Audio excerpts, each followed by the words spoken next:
Strange? That's one way to put it.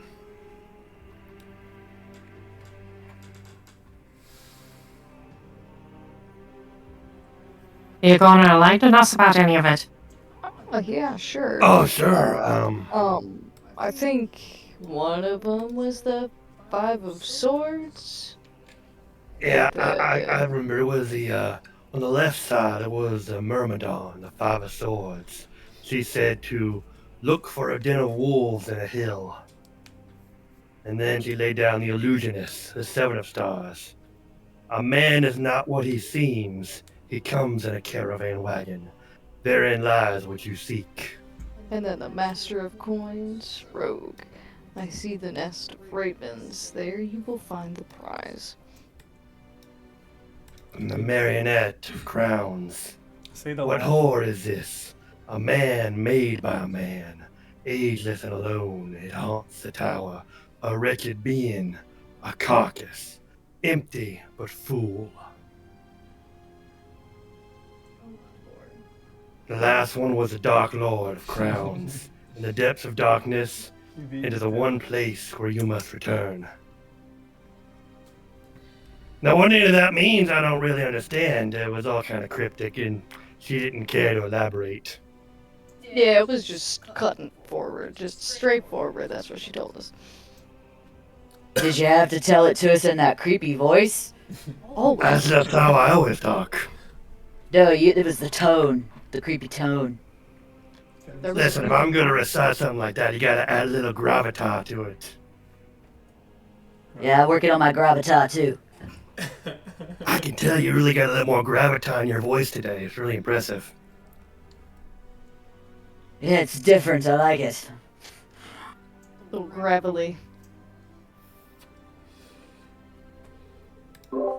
Yes, it is. Yes, it is. Okay. Well, I figure, these kind of fortunes are always just kind of vague and open enough that, you know, if we happen to stumble on a nest of birds and we know we happen to find something useful, be like, oh no, the road came true.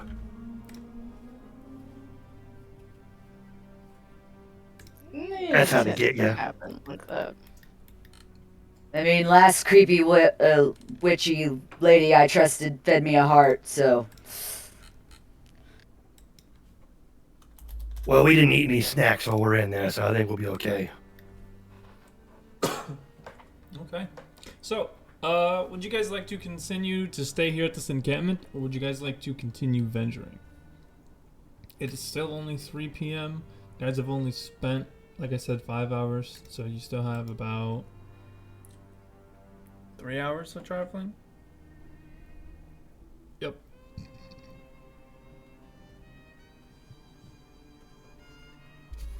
What do you guys want to do? I'm gonna be honest. I would prefer to go about our own way.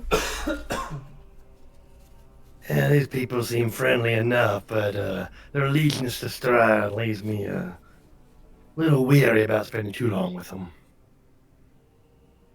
Plus, they dance funny. Well,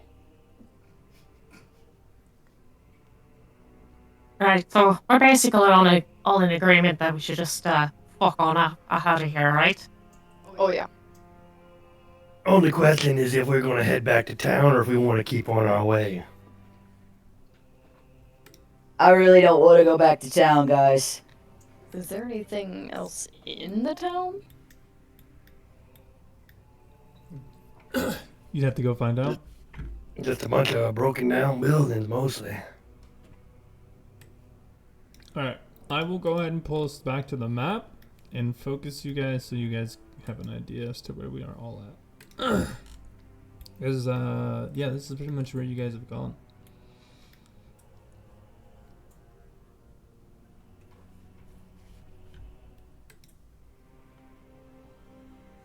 I personally think we just keep going forward. We Keep can following keep- the river? Yeah, keep following the river.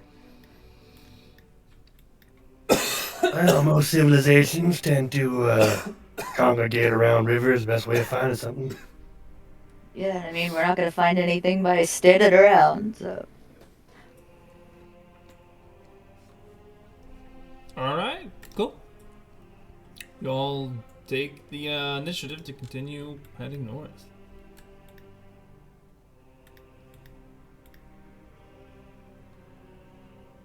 And you all travel for... I'm gonna go ahead and put you like right here. So I can pull up the correct things for you guys real quick.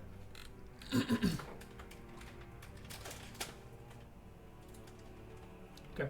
You follow the river to the base of a canyon, at the very far end of which a great waterfall spills into a pool, billowing forth clouds of cold mist. A great stone bridge spans the canyon nearly 1,000 feet overhead.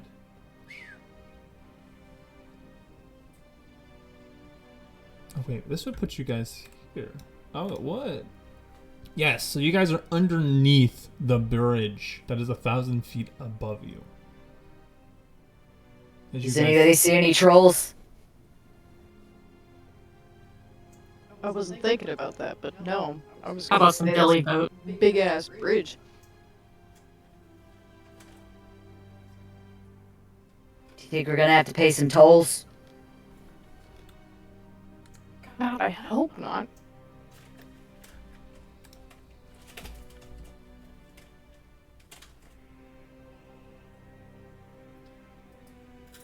What do you guys want to do? No, we would know. Go ahead.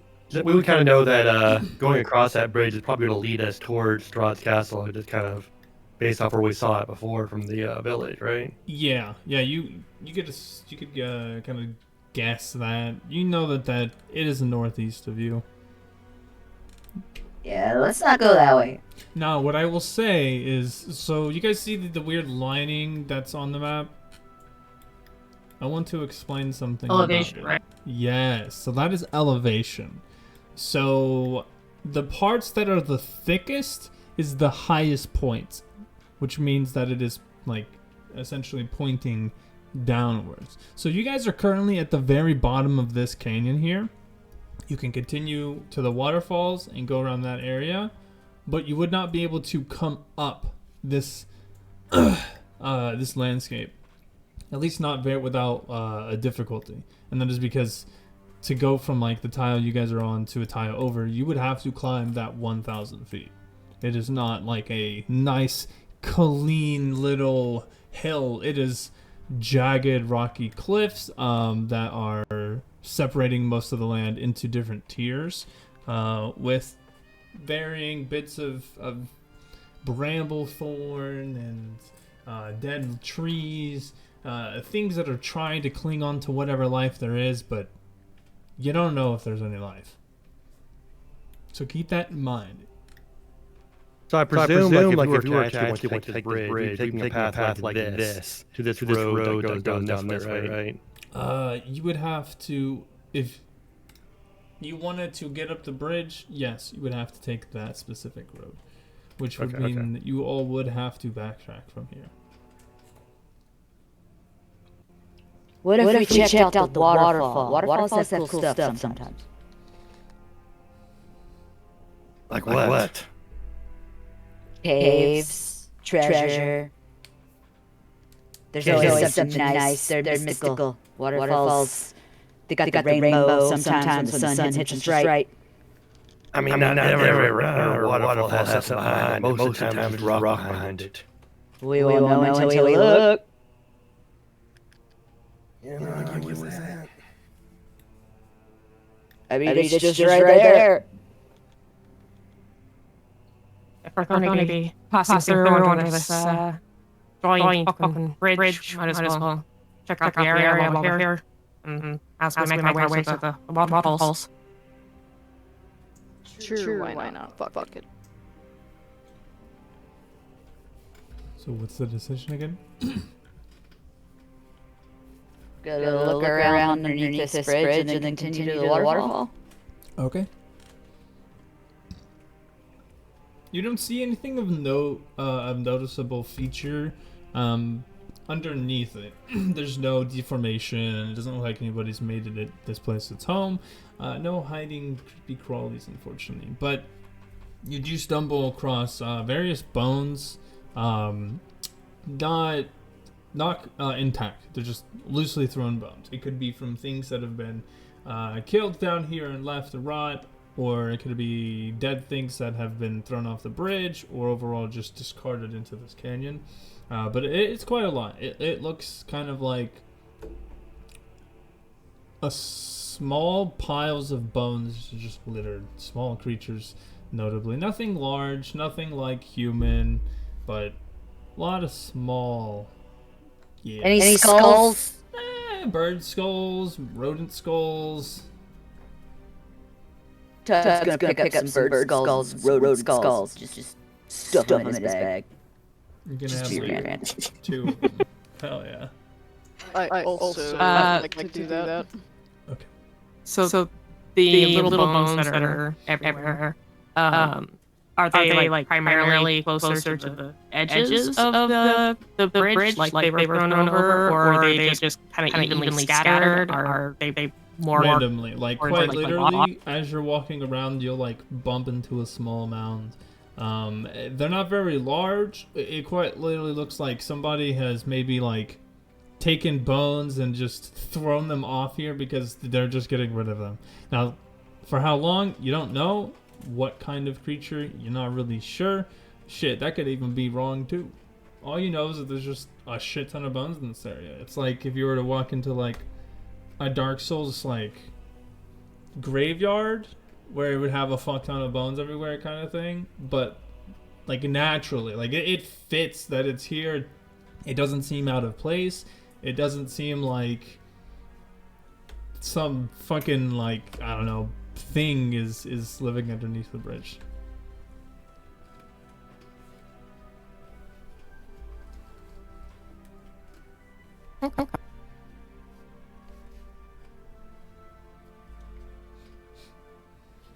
Let's keep our eye out. It looks like it's been munching on tiny things you never know when they'll pick up and mind your appetite. You know, I've always wondered why the beaks don't fall off. Are they bone too?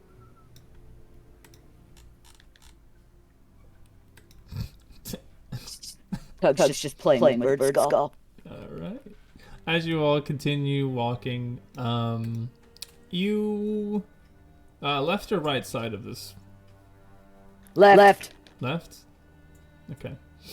As you come on the left side of this bank, around this beautiful pool, it's not a very deep pool. Like the waterfall looks great, but for the most part, it's not a large amount of water. It's probably just from eye level. You guys assuming it's a couple feet deep. Of course, you haven't walked in it.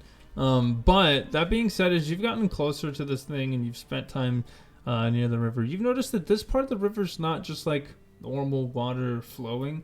It's a bit murkier. It's a little bit harder to see the bottom. It looks like this may not be a clean part of the river.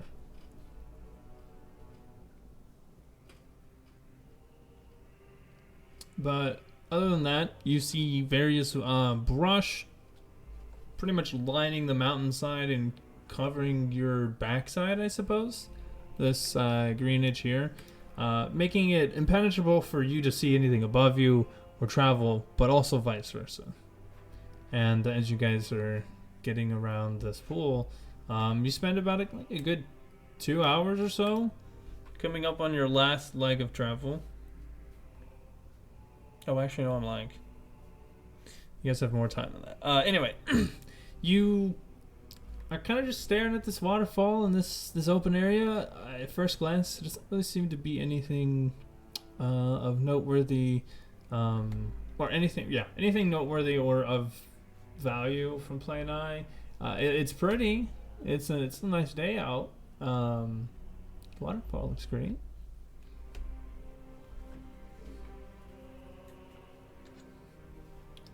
Okay, so which one of you guys can swim? I'm really short. I'm covered in fucking metal. Hey, Gil. Why do you want me to swim? Your name's Gil. Damn. Yeah, I've got gills, though. I want you to go and see if there's something behind the waterfall. Right. I guess this is just gonna happen, then, isn't it? Does it look like You can tell me no, kitty. Well, in that case, Yeah, no. I know. I mean, I don't want you to tell me no. Why don't you go explore behind the waterfall? I mean, Because I can swim. wouldn't it be more magical if you got to see with your How own deep eyes? is the water? Couple feet, like 2 or 3. You can walk in it. How about I hold on to this in a rope? You can walk over there. And then if you start surrounding, I'll pull you back up. But I'm big and you're not very big. Yeah, but there's three of us. And you're all tiny. Well, I mean, they're tinier than you are, but... I'm shorter than you, but you know I'm strong. Right, yes ma'am. Okay, I'm going into the water now. He's gonna tie the rope around his waist and he's gonna go inspect that waterfall even though he has no perception whatsoever. Okay, you walk into the water. Water travel is considered rough terrain, so you move at half movement speed. What are you trying to do? Go across it? I just want to see if there's something behind the waterfall. Alright, I will warn you now. This is a huge fucking canyon. How huge? The waterfall is a mile away. Well, then I'm not getting in the water until we're to the waterfall. Remember that. So if you look at each of these hexes, this is a mile each. Should be a mile. I could be wrong. We're talking about this waterfall here, right? Yes, that waterfall. Yeah, each hex is... Oh, I'm lying. It's a quarter mile. Oh. Well, yeah, we'll look at the waterfall when we get there. That means you guys can travel so much more than I thought. Oh man, I don't know the math on that. Oh well. We'll wing it. Where are we? So yeah, it's about half a mile there. Wait, hold on a second. Okay, perfect. But yeah, I'm talking about this waterfall. Yeah, that's where we were making our way towards. Yeah, that's where we want to go. We want to go to the waterfall. As you begin making your way to the travel through the canyon, you approach this beautiful, mighty waterfall, and it is a nice, big waterfall. But yeah, I mean, other than the fact that it's 1,000 feet tall, it's probably about as wide as a car, like a mid-sized sedan. It's not a very impressive waterfall, but it looks like it from distance. And probably because it's like the only moving thing in the area. But as you get close, it's not that great. But regardless, you go ahead and make your way through the water, stepping carefully. This rope getting longer and longer as you are walking throughout the water, and you come up to the waterfall. Now, are you going to try to walk behind it, or are you going to go through it? Or I should say, walk forward into it. This is not a very smart man. All right. He walks forward. You know what? No, I know how you would be. Tug takes the rope in his hand, and he's like, "Okay, I got this." And you just see him just shoulder check the fucking waterfall, and as he does it, BAM! He immediately bounces back off of it, striking stone that is behind the waterfall. This does cause him to hit the ground, prone, but obviously you fell backwards into the water. You are now completely soaked, and everyone reacts as they do. Yeah. You know Tug's so... He's gonna start flailing around and say, I'm drowning! I'm drowning! Tug! Use your legs. Stand up. I can't feel my legs! It's too cold! I'm drowning! Well, at least you took a really nice shower. All right, we'll start pulling. Everybody make me a perception check, please.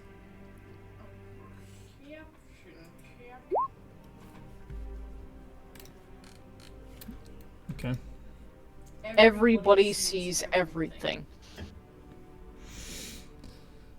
Yeah, you notice slight movements about 50 feet north of you all. At first, it's a slight tremor. It's like, maybe there's a fish or something, but as soon as Tug hits the ground and causes commotion, disrupting the water, something else disrupted the water. And it's slowly making its way about 5 feet every 20 seconds or so. What the fuck is that? What? It's just What like is a that? very slight push on the... Like, something's about to breach, but you can't see what's trying to breach. I If feel they like we point all this move. out to We have Tug- move. We gotta go. Okay. Yeah, seeing Tug is out there at the moment, closer to this thing, and prone, etc. First thing Deirdre's doing is she's gonna cast Shield of Faith on. Okay. Well, if they tell him that there's something in the water, he's gonna walk on water. He's up and he's going. He's gone. He don't like fish. He doesn't like that stuff. Okay. Looney Tunes style, you see Tug just throw himself up as if he knew he could walk the entire time, and immediately just full on bolts as fast as he can on water, and you do make it back to shore. About 60 feet from shore, you see a large black thing seems to kind of come up for a second and splash the water. Nope. I'm out. I'm very dead ass small. just going the opposite way. It's some 60 feet away, but it looks no more than about 5 feet in length, and it's a bit I discernible. was said small. 5 feet is literally as big as I am. I'm out. And I'm just gonna walk in the opposite direction. Gil back up a little bit slowly, but he has his bow and arrow at the ready just in case his creature turns out to be hostile. But he's trying to get a better look at it as well. Yeah, Deirdre kind of wants to know what it is, and is also now more curious of what this murk in the water is that this creature is living in. Dee, you're a snake.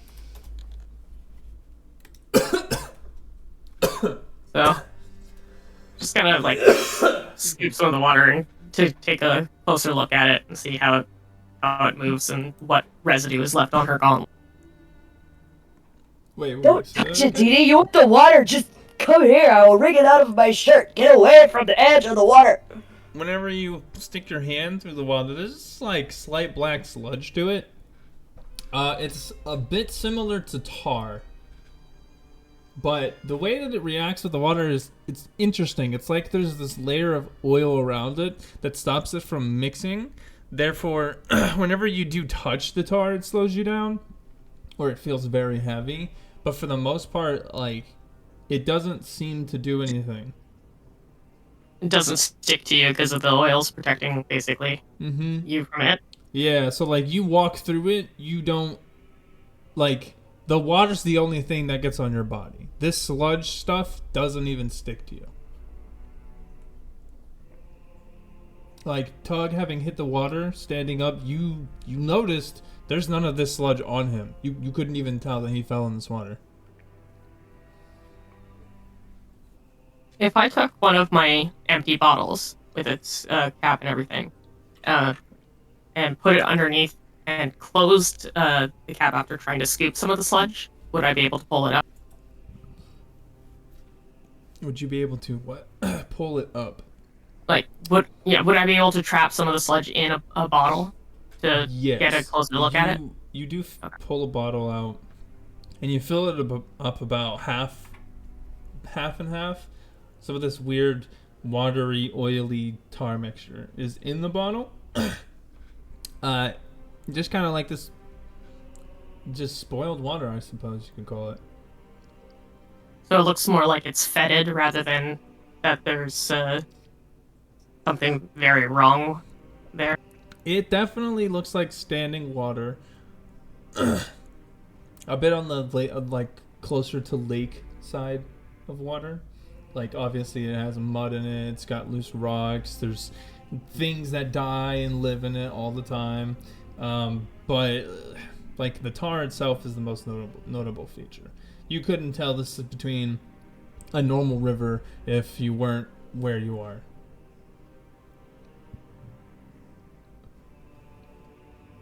Okay, and what does the tar-like substance look like when it's in the bottle? Like it's straight sunk to the bottom of it?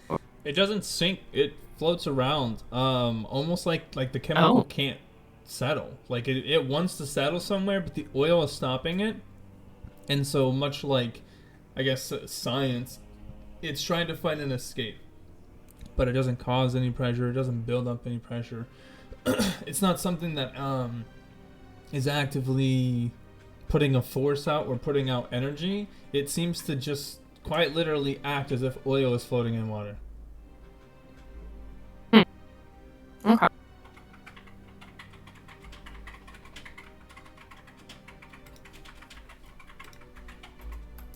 Well, I'll just wipe off the sides of the bottle and tuck it away for now. And kind of keeping thoughts of if we find an alchemist of some sort. Just because, say, curiosity. I want to know what the fuck this is. God damn it. Yeah. So is it the other way? Yes. Anything else? So that creature just over there, just hitting water then? Huh? That creature that came up to drink, is it just sitting there drinking water, not paying much mind to us? You can't see it. You don't really know Okay. what it's doing. It's underneath the water. Oh, under the water. Yeah. It's a aquatic animal. Oh, okay, yeah. Yeah, don't Hopefully. get too close to the water. I mean, you're hoping it is. It could not be. Could be amphibious. It could be both and be considered a bird at the same time. Whatever it is, I don't want anything to do with it. Okay, you guys gonna stick around for anything else?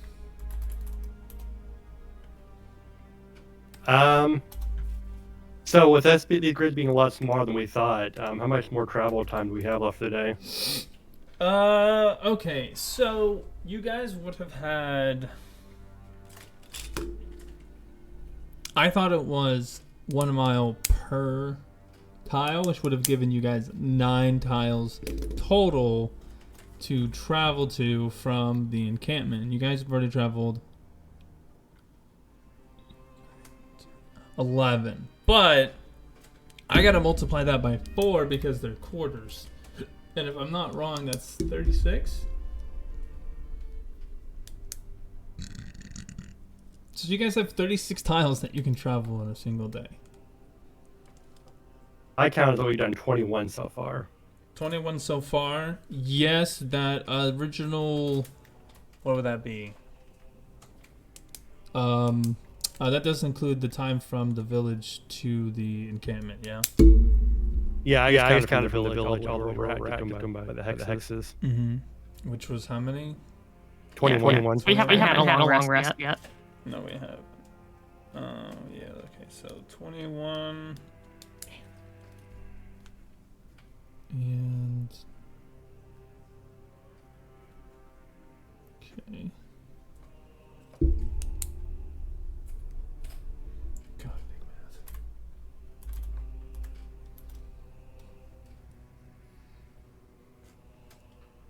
How much did I say you had left?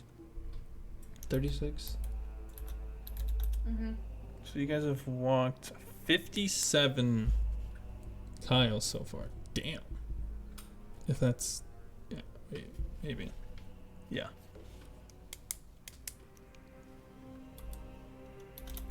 And then that turns out to be 14 miles so far. 14.25. And I said you can travel... No. Yes. Go ahead. For clarification, now that we know that the scale is different, does that affect the height of the elevations at all? What do you mean? Like the height, elevation? Yeah. You were thinking about this. Yeah, like the canyons and everything. Does that shift your scaling of what you were expecting from the map? Yes. It still does tell me that to go up is still 1,000. That is something that is still written into the game.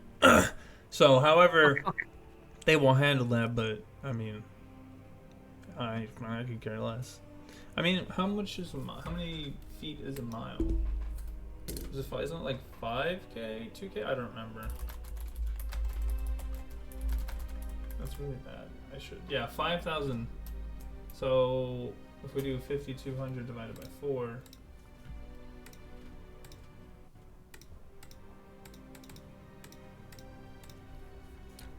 Each tile would be 1,300 feet. Okay, no, that does work. Okay, no, I'm not that mad by that. Okay, what was I trying to do? I was trying to see how many tiles you guys could go through, because you guys have gone through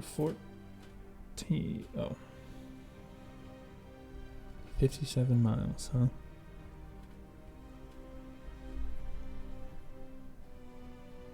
Oh, I already forgot. Are you kidding me? That's crazy. Okay, 24 miles in a day is how far you guys can travel. So you guys have 10 miles that you can go left.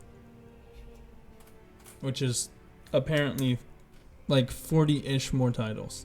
So you guys actually have quite a lot of travel that you can do. But that doesn't include any time that you stop and spend actually, doing things.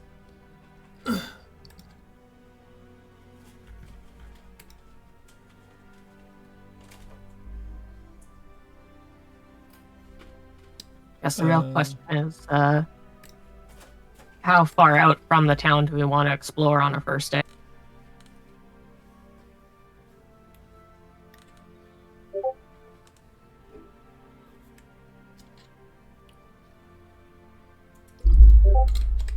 I think it's very clear that Tug should not be making decisions.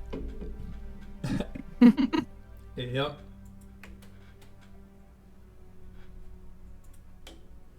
Well, it depends on whether or not we feel comfortable sleeping out of the open. I do that plenty, but this place might be a little more dangerous than my usual territory.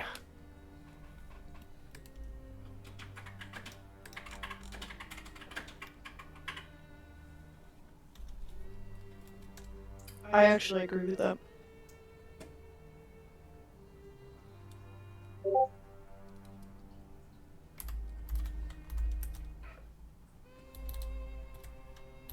So, should we go back to the town and find some place to camp? Or stay? Be too far away from the town now to make it back. I say we're in too deep, so we might as well as throw ourselves into the woods and go camping anyway.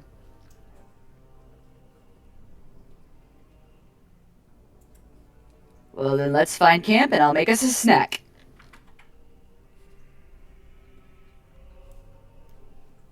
You seem very excited to find a snack. I love to cook. He likes to cook. Oh. That's exciting.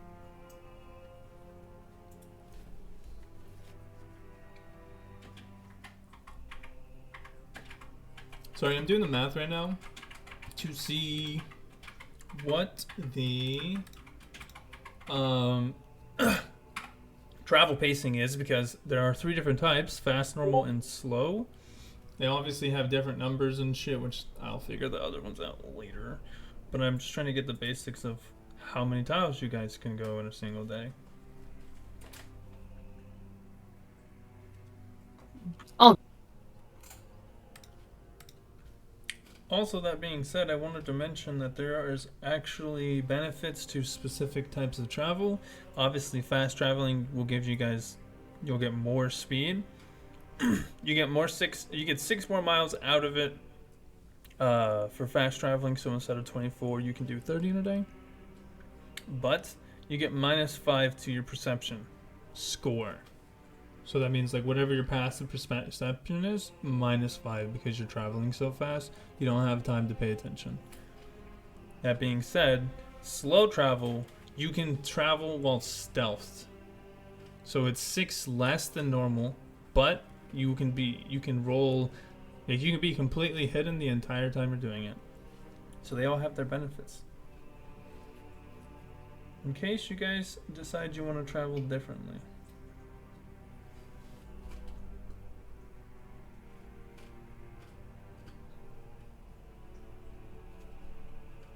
I think we're fine just keeping a normal pace. We're not really in a hurry just yet. We're just exploring. We're just finding what we can find. Why aren't you guys running faster? I'm just kidding. I could care less. You guys choose the No, I pace. mean, like, we're not chasing after the hobbits or anything. We're We really don't want to find the black tar I'm gonna thing be in the honest water with you. either. I don't want you guys to rush into anything because I've never done this before. So I am also gonna be unprepared at some point. Really? Really, right? It's almost like it's not possible. So, what do you guys like to do?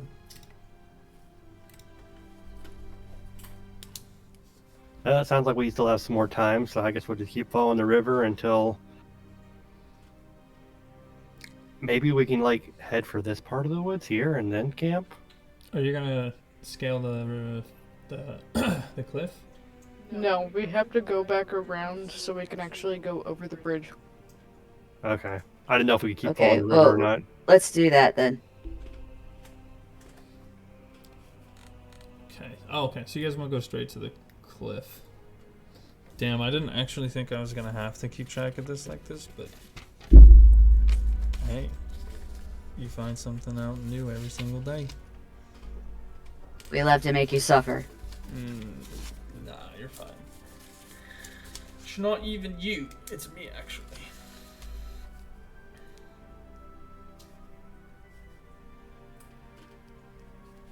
Okay, you guys are 57 out of 96. Fucking Christ.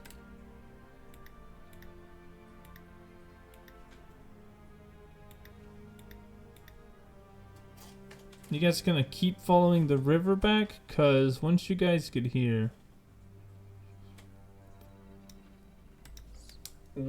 then what? Cause you can continue to follow the river and go that way, but if you want to get to the bridge, you might need to take a look around and see what your actual pathing will need to be. Yeah, I didn't think we wanted to go that far back. I think we have to because we can't really scale these cliffs here. We can look around and see if there's a path. I might. I think we would have. Well, actually, we followed the river, so we don't even know about this fork in the road, do we? Now, I will also say, not every single one of these height indicators is 1,000 feet. It's just 1,000 feet around that canyon. Okay, that's what I was asking earlier. Oh, because my I was looking at apologies. the indicators for all over the map. I am so sorry. I definitely misunderstood that. Yeah, because that changes how we perceive the terrain Yeah, by a you guys lot. are- Yeah, no, I understand. I totally misunderstood that.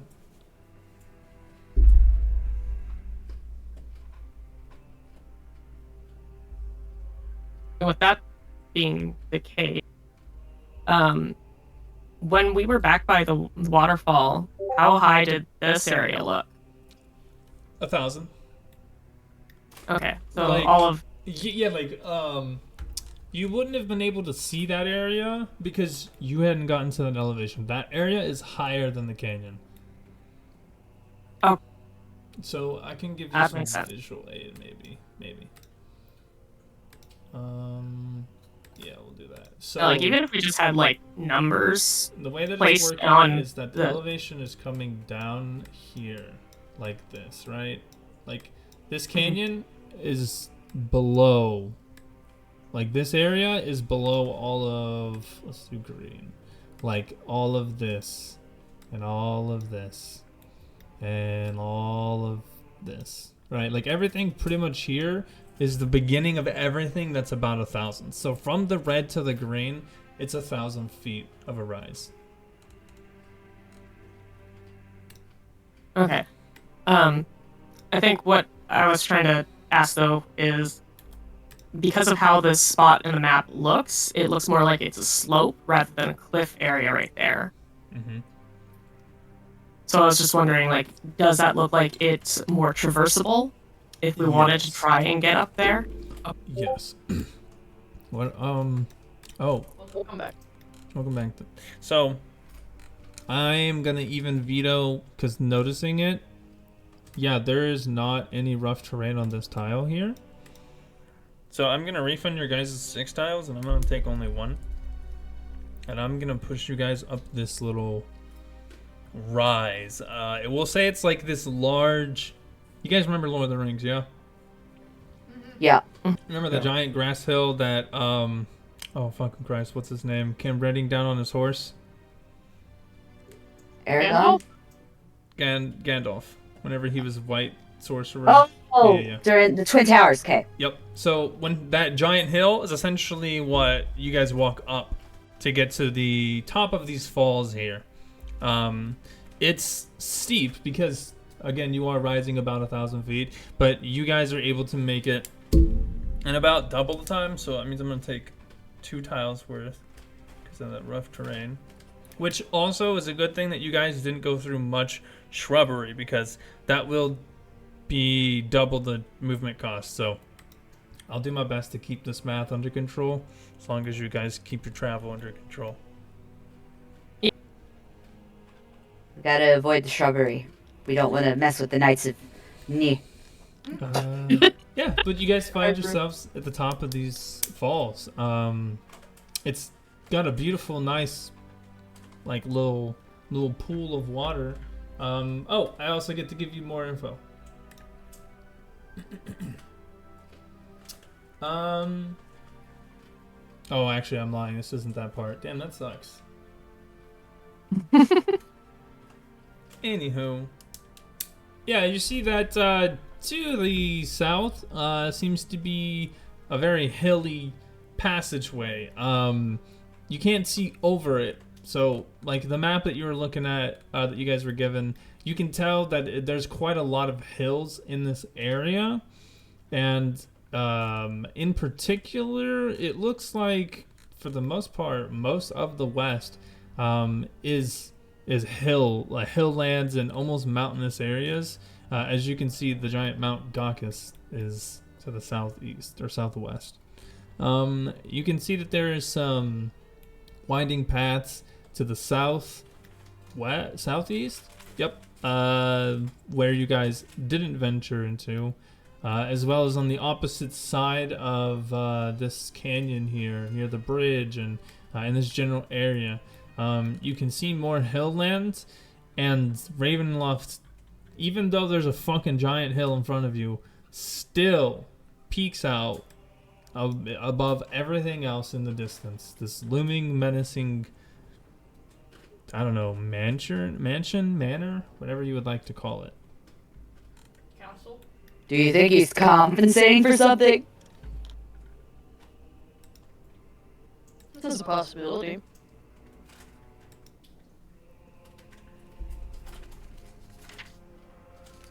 So, I ask ye, oh travelers, where would you like to go?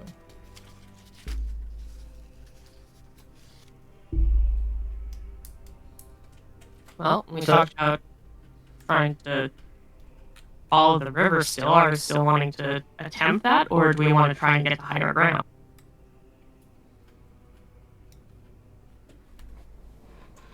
What time is it in game right now? Great question. What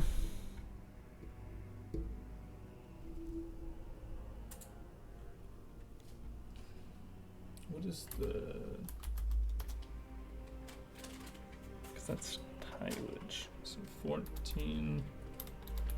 5 times 4. Oh, that's wrong.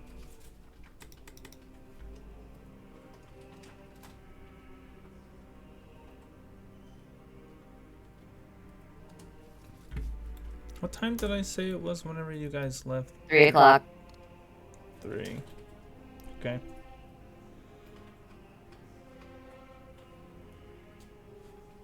Oh god, that means you guys can travel. Oh my god, what is the time? I'm actually having a terrible time at figuring out this math, and I don't know why. The whole fact that there's math just makes me go meh. Mm-hmm. Yep. That's pretty much how I feel right now.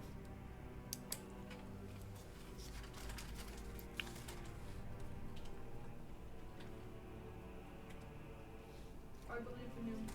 You're doing great. How many tiles did I say you traveled? 14. Perfect. Wait.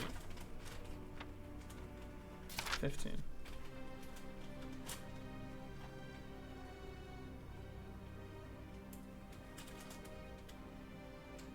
No way. Why is this confusing me so much? Oh, I see why. I see why.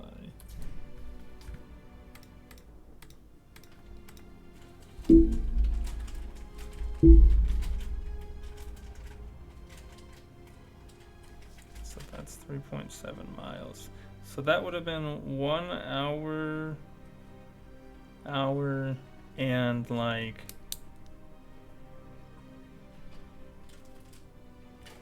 I'm gonna say it was just an hour.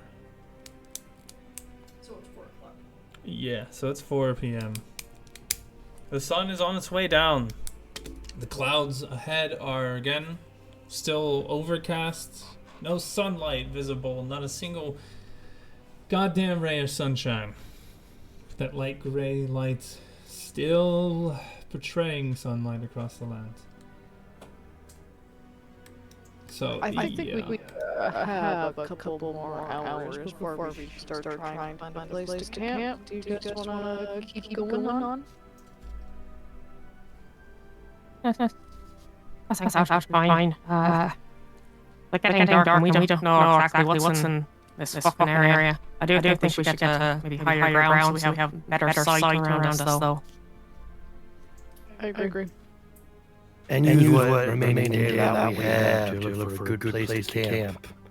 I'd rather not be looking in the dark. Agreed.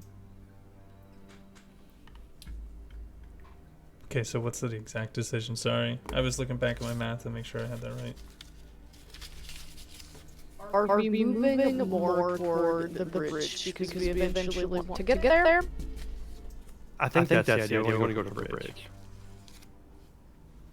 Do you guys Everybody else Never mind. Like you said, these markings for the canyon here is 1,000 feet to climb up. And when I clarified earlier with Grego, said that this area was sloped. So it'd be easier for us to move up to like this elevation by coming up from that sloped area into there, and then we could scale down towards the bridge. Take easier path, pretty much. Yeah. Longer but easier. Yeah. Yeah, that sounds good.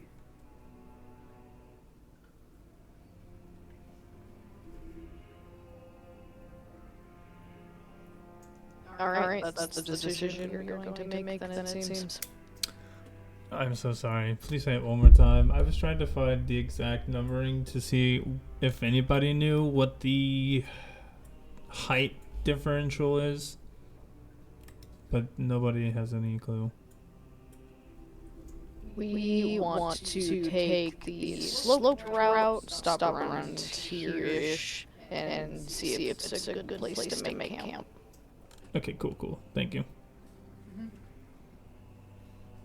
A lot easier to just draw trying to use the ruler, because the ruler just keeps sticking to the center of the hexagon. What helps you can always hold down Alt, and you can do whatever you want. Oh, fuck, I should have known that.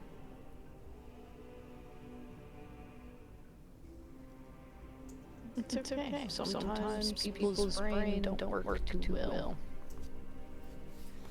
Yeah. It's normal.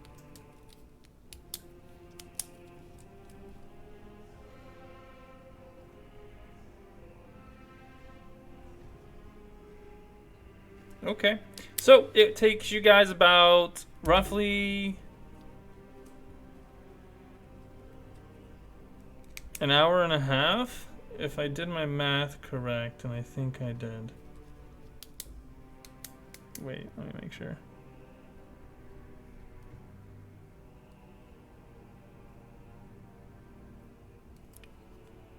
Oh. Oh my god, this math's crazy. So crazy. By the time you guys get to that, it will be 4:45. Weirdly enough. So almost 5, but not quite 5. That's very strange. Yeah, All right. the math on this is so weird, especially since it's at quarter miles. That's what's really making it annoying. Anywho, you guys get there in about 45 minutes. The hill is relatively low grass. As you walk, you notice that whatever little grass is here is clinging on for dear life. Very dark shades of green and various yellow patches here and there. But as you make your way around this little patch of forest and get a view on the bridge, you see the surrounding area below you, I would say, looks relatively fine. You don't see any travelers. You don't see anybody walking down the path. You don't see any creatures lurking out. For the most part, it looks relatively safe around here. Of course, you have the bridge to your northeast expanding across the canyon. But for the most part, you don't feel, I don't know, what's the word I'm looking for? Worried, I guess? Like, doesn't look like it's a dangerous place to be. Okay.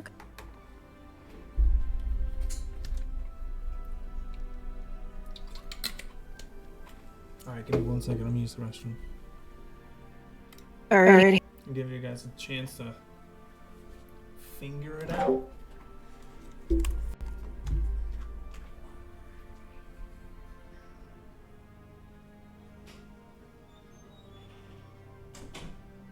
Anybody else notice everything looks dark and scary? I mean, that's been just kind of the general vibe ever since we got here. Yeah, but like even the living things are kind of partially dead looking. They look twisted. Jill kind of tips his head, looks up, and he says, that's what happens when you don't get no sunlight. Yeah, I wonder what that is. Well, you know, I've always heard that too much sun is bad for the skin. Yeah, but you also do need sun. There's a specific amount that is good for you.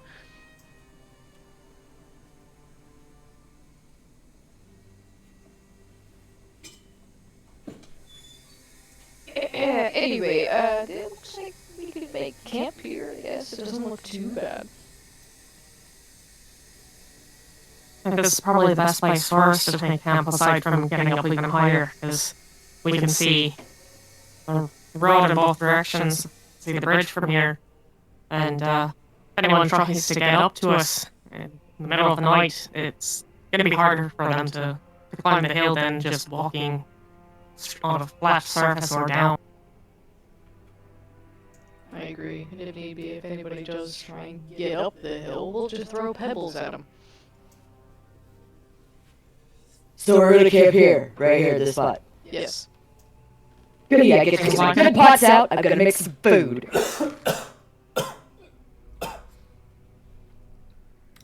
Okay, I'm back. Is this where we're taking our long rest? Yes. Perfect. How long? Yeah, we're gonna at least set up in this area for the night. Not necessarily going to sleep right away, I'm assuming. Just like setting up to do things, so Okay. we'll more than likely go to bed closer to actual night, but just gives us time to do anything that we might want to do before. Like if anyone is in need of stuff, Tug as your weaponry or anything needing replaced. Nope. Okay. So it takes you guys about 15 minutes to set up camp. deploy out your things before you begin to fully unpack whatever it is that you were wanting to do, or engross yourself into that task or thing that you'd like to do. That being said, it's 5 p.m. You guys are on the side of a relatively broad hill, so you are a bit noticeable.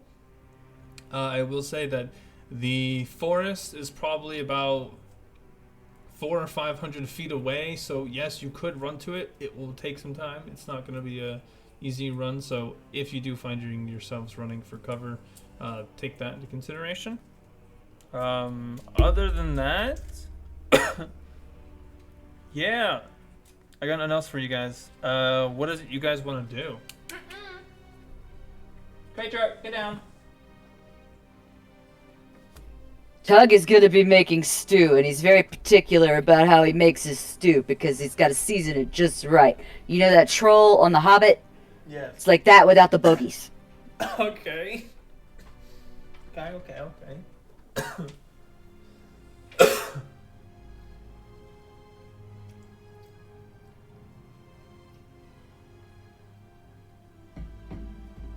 Mugwort actually wants to look around, see if there's any herbs or any plants. Roll survival. Survival, not nature? No, it's the same stat. I mean, Can what has a higher bonus? My nature. Okay, then use your nature. Bet. What do I get? Do you want an itemized list? Yes. I will have to research what kind of plant life would live here. So what I'm gonna say is the various plants around here, they don't seem to be your natural everyday plants. In fact, they're not exactly what you would expect. They're not carnivorous, they're not dangerous, they're not poisonous. Most of it is just kind of bland. You would expect to see maybe the occasional poisonous plant, maybe that's hiding and might have the occasional, bright color, or you might see large underbrush. But for the most part, do you remember watching The Lion King? And he says that it can, you touch everything the light sees, and then he looks at the black area. You know how it had that like terrible thornage and vinage?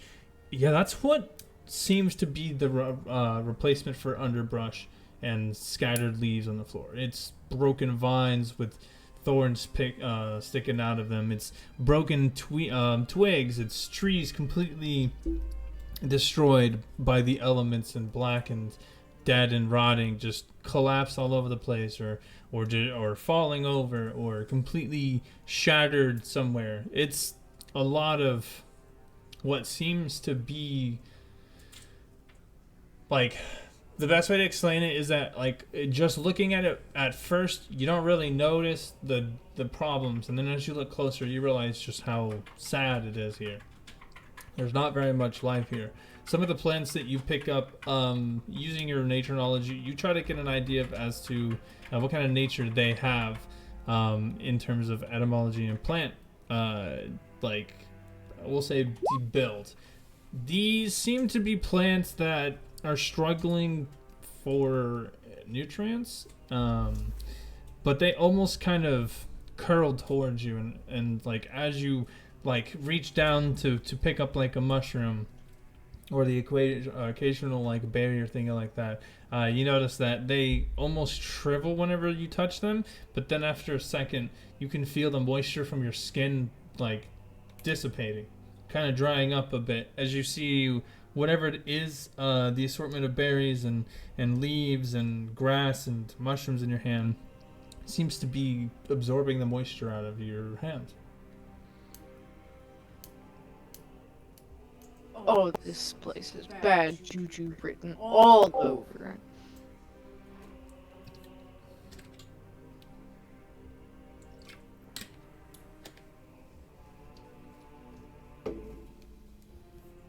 And when haven't we run into bad juju? Have you ever ran into plants that ended up drinking the water from your hand? Well, I mean, if anything's dehydrated enough, it'll soak up any kind of liquid that touches it. It's like a sponge. Right, I understand that, but the fact that it is to that point is bad enough.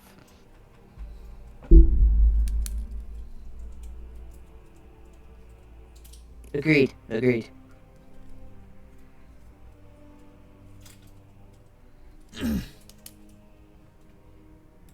Okay. As you all begin getting ready to do whatever it is that you want to do, can you go ahead and go ahead and roll me a perception check, everybody. What do I see?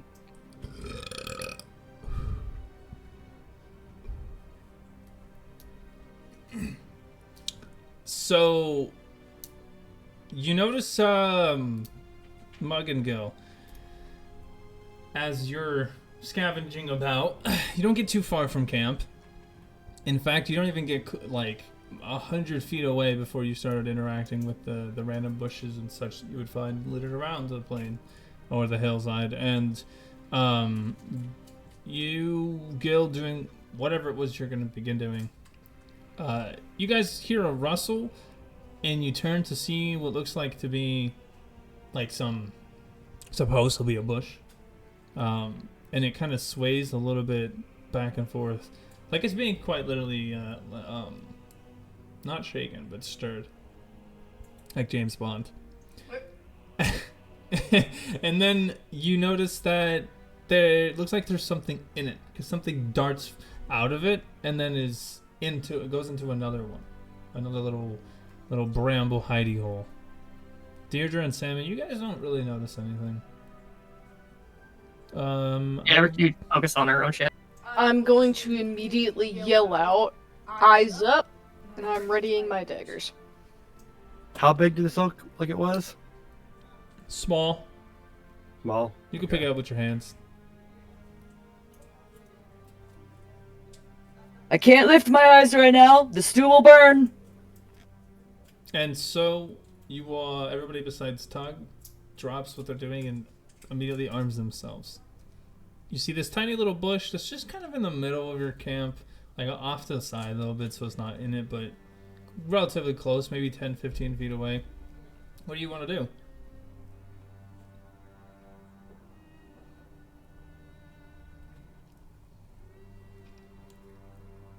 There's a reason we're getting armed. Not so sure yet. Movement. Gil will take a little stone off the ground and he'll just kind of like toss it next to the bushes just to see if it draws out whatever creature's in there. Shake, shake, shake, shake, shake. You see it stirs for a second. Then you see this tiny little part and this little brown object pops out. Yeah, but it has big ears. Like little brown on one side, pink on the other. Pink facing you. Little ears. Brown fur. Has a little bit of a long nose with big whiskers. And you can see it's got these two big old white teeth that stick out. Squeak, squeak, squeak. It's a rat. I want to try and get close to it. Are you gonna stealth close to it? Yes. Okay. What do you do? So imagine that like you're coming from the outside of it, so you're probably behind it. It doesn't notice you, but what do you do? Let me paint a picture. I'm really good at kind of just vanishing from thin air and being able to hide. Mm-hmm. So that's the first part. There's going to be another part. I want to somehow do acrobatics to get up into the trees to try and get closer to it. I will say there are no trees near your camp. You are on the side of a hill. So how do you stealth up to it? You just get low? Yep, I guess. Okay. You walk up on it from behind, and you can see the through the bottom of the bush that it's in, as there's less vegetation, if any. You can see that it's indeed just a little tiny rat. You can see its long pink tail is just kind of swaying back and forth, and you hear it squeak, squeak, squeak, squeak. You see, as it looks at you, Gil, its black little beady eyes aren't black. They have a slight coloration to them, a little bit of yellow, like a cheerful yellow to them. But his eyes dart back and forth between you and Deirdre and Tug, and you see that it sniffs the air. You can smell what's cooking, and it just kind of squeak, squeak, squeak, looks around, and then it turns its head a little bit, kind of turns back into the bush, and it pops its head out the other side as it looks at you. It can smell you, Mugwort. It knew you were here. But you just look at it. It's a cheerful little rat, as cheerful as a rat could be in this world.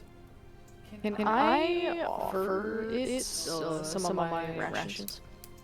It wants the stew. Don't deny it the stew. If you want to. You can do whatever you want. If you want, I can just talk to it and see what it wants. I want to win over. I would like to see if it would like to travel with us. Tug will fill a bowl of stew and just hand it to Mugwort. Be like, give it the stew. It's the power of the stew. I'm gonna offer it some of the stew. So you walk over. Tug pours a nice small amount, a mouse-sized amount, and this is interesting. Hands it to Mugwort. Mugwort then walks over. I want to, while this is happening, I'm just going to go ahead and cast Speak with Animals. I'm not going to talk to the rat. I just want to hear what it's saying to all this. Okay. That's great. So Dropping. you go over there with the bowl. It comes out of the bush, and it kind of like sits in front of you. Its hands in front of it. It looks at you. Its head kind of turns as it gets a good look at you all. Squeaks, and you get down and you put your hand in front of it. I don't need you to roll anything. Gil, you're listening to this creature, trying to understand what it would say. Now, you've spoken with animals before. You know what it's like. It's a telepathic communication, but they have to like make noise, right? Right. All you hear is squeak, squeak, squeak, squeak, squeak, squeak. Like somebody is saying those words.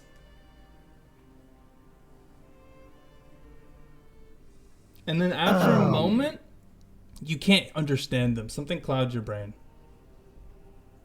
It is like this slight, like, for a second you're like, what is he saying? And then it becomes discernible, and then you just almost no longer can hear him.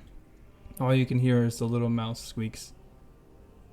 Mugwort, as you... Sorry to cut you off, Gil, but Mugwort, as you hand it the bowl, you see that it looks at it, it sniffs it, but it doesn't seem interested in it.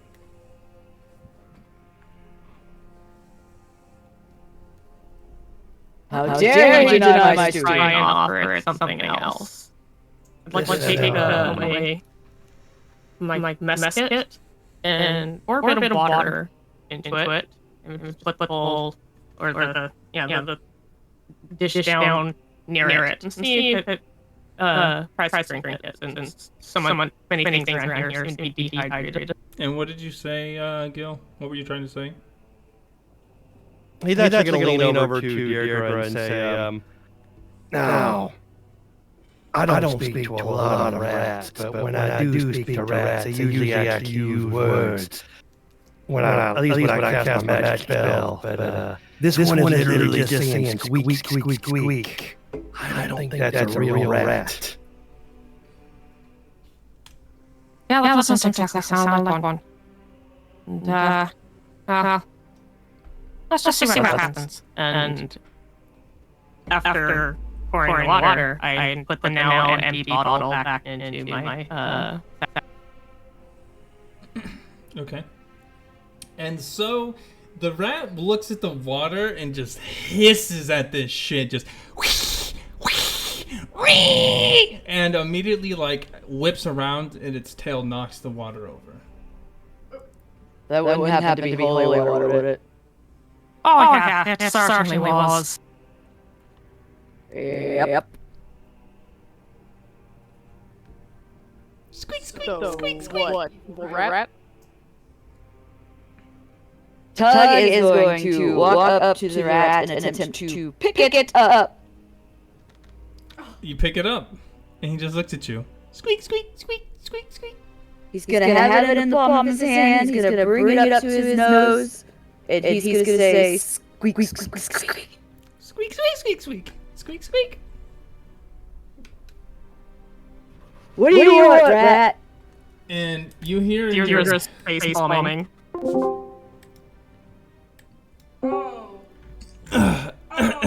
and you hear a voice inside your head.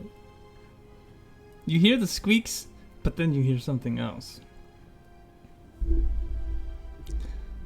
Help me. I'm hungry, but not that kind of hungry. Yeah, I reacted badly to that, but you know. So, just look. You know me. You just don't know you know me. So just, could you find me something like some food, something preferably alive? You pretty much owe me after you guys did that to me, but it's not your fault. Oh no. And Tug's the only one hearing this, right? Mm-hmm. Squeak, squeak, squeak, squeak, squeak. Squeak, squeak, squeak, squeak, squeak.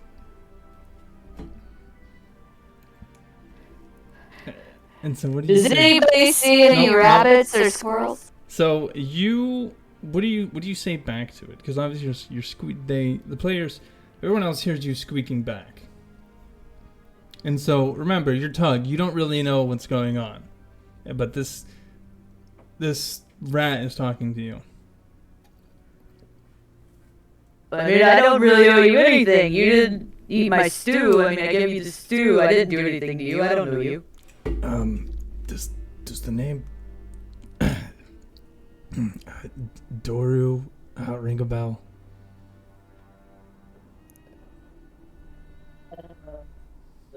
That's not good. Yeah. So let's just keep it on the low, okay? You feed me. I don't mess with you guys, you know. Exactly how am I supposed to feed you what you need when they're watching? Just, you know, go hunting and go find food, and I just need something with blood. Oh, yeah, I'm just supposed to go and say, I'm gonna go find a living thing for this rat, because rats are no. Okay, hold on. You're a cook, yeah? Yeah. Tell them that you need, like, really good venison. Like, some really good meat, and, like, you know, cook. So, you know, go find it. And then that could be, you don't even have to be, like, anything big. It could be, like, a rabbit, or a bird or something. Or maybe you could? No, that's too much. Sorry. Me? Well, I mean, you like, I mean, I know you're a rat size, but you were kind of big before. I mean, that's a lot of blood. Yeah, no, I'm not, no, not all of it, just like a little bit, like last time. And how are you a rat? Yeah, long story. So what do you think, huh? It could be anything. I'm not hungry right now, so you have time, but, you know. Okay, just stay with me and I'll take you hunting. Oh, yeah. And he is going to crawl on your shoulder, just hang out.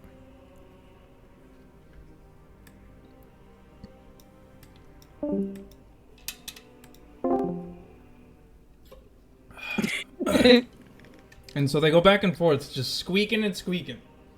Squeak, squeak, squeak, squeak, squeak, squeak, squeak. And you see, she nods her head. She responds a couple times and squeaks. You see she waves her hands a couple times. The rat kind of like nods its head, and then eventually she says squeak. It says squeak, squeak, and then it jumps onto her shoulder. It just kind of sits down.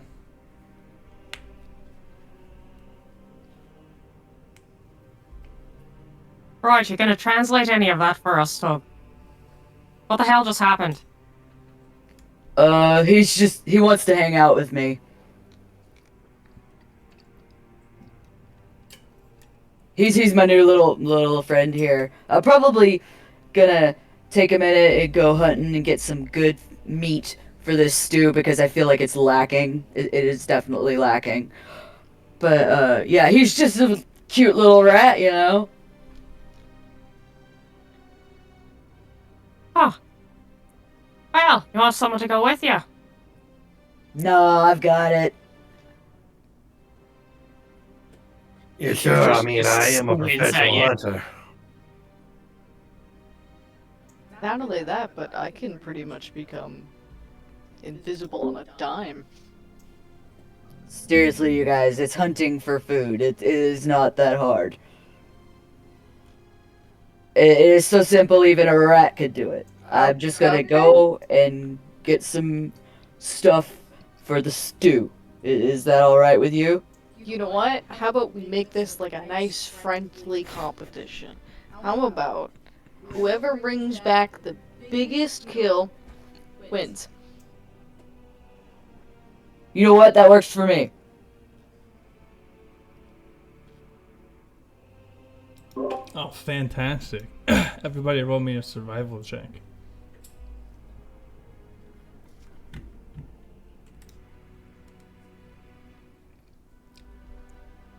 How long are we gonna... Yeah, how long are we gonna be hunting for? I assume everybody has an equal amount of time. I don't know, like a half hour or an hour. Sure, yeah. An hour? Okay, Not a so good going for Gil.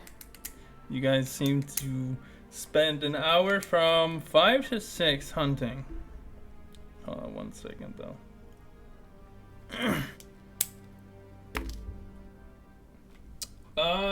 Cool.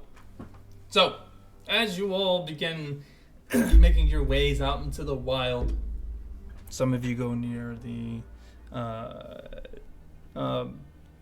forestry to the north or the west or east, just in general what's around the area, as to obviously not travel too far. And you guys get like, I'm gonna say about maybe about 2 tiles out, 3 tiles if that, of forestry. So you guys are able to get in there, and that'll put you almost close to an hour. And a few things happen. First, is everybody going solo or are we grouping? Splitting up like the Scooby-Doo gang. Oh, Deirdre would take Mug aside for a second and just ask them to, stick close to Tug and watch him, because Deirdre would, but she's in chainmail and would not be stealthy. Yeah, Mug is trailing behind Yeah. Tug, and Gil will stick with Deirdre. Okie dokie. Tug and Mug. The duo.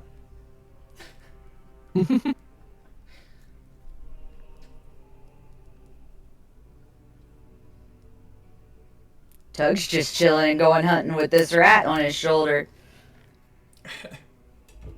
So looking at the average is kind of hilarious. So the two that should be the most akin to it couldn't find anything, which is fine, because both Mug and Gil were not in the same group, which is surprising that both Tug and Deirdre were able. Well, probably not Deirdre, but Tug at least kind of figured his way out around the area to find something. Actually, this is sick as fuck. Hell yeah. And I'm probably gonna go, let's say, here.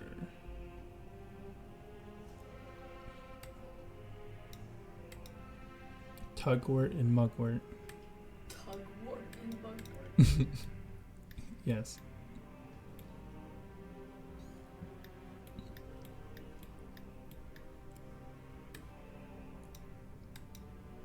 So, you all begin making your way around, and at first, the two expected to be able to guide you guys around or better find some sort of prey, something to bring home. It just wasn't working today. So you other two, you stepped up and were able to guide each other, and you will find yourselves in quite an interesting situation. I think it should be this one. You'll want to zoom out, and you will find yourselves in appropriate locations. Because I do have indeed a scene to be set for you all. Just give me 1 second.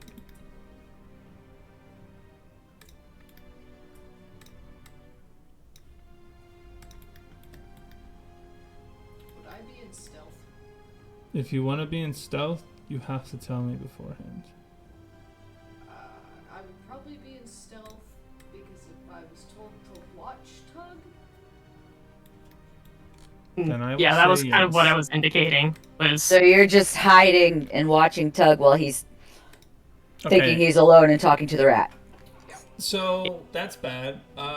First of all, Mugwort, go ahead and roll me stealth. Gil, would you like to do the same thing, or are you gonna stick by Deirdre's side? Yeah, he's probably just staying by her side. He's not trying to hide from her. Okay. Tug, I'm gonna assume you probably are not expecting her to be here. You think you're alone. I need you to roll me a perception check to make sure, to see whether or not you know she's here. Because if you're not expecting her to be here, then her hiding around you would be something that you either pick up on or, you know, might accidentally stumble upon.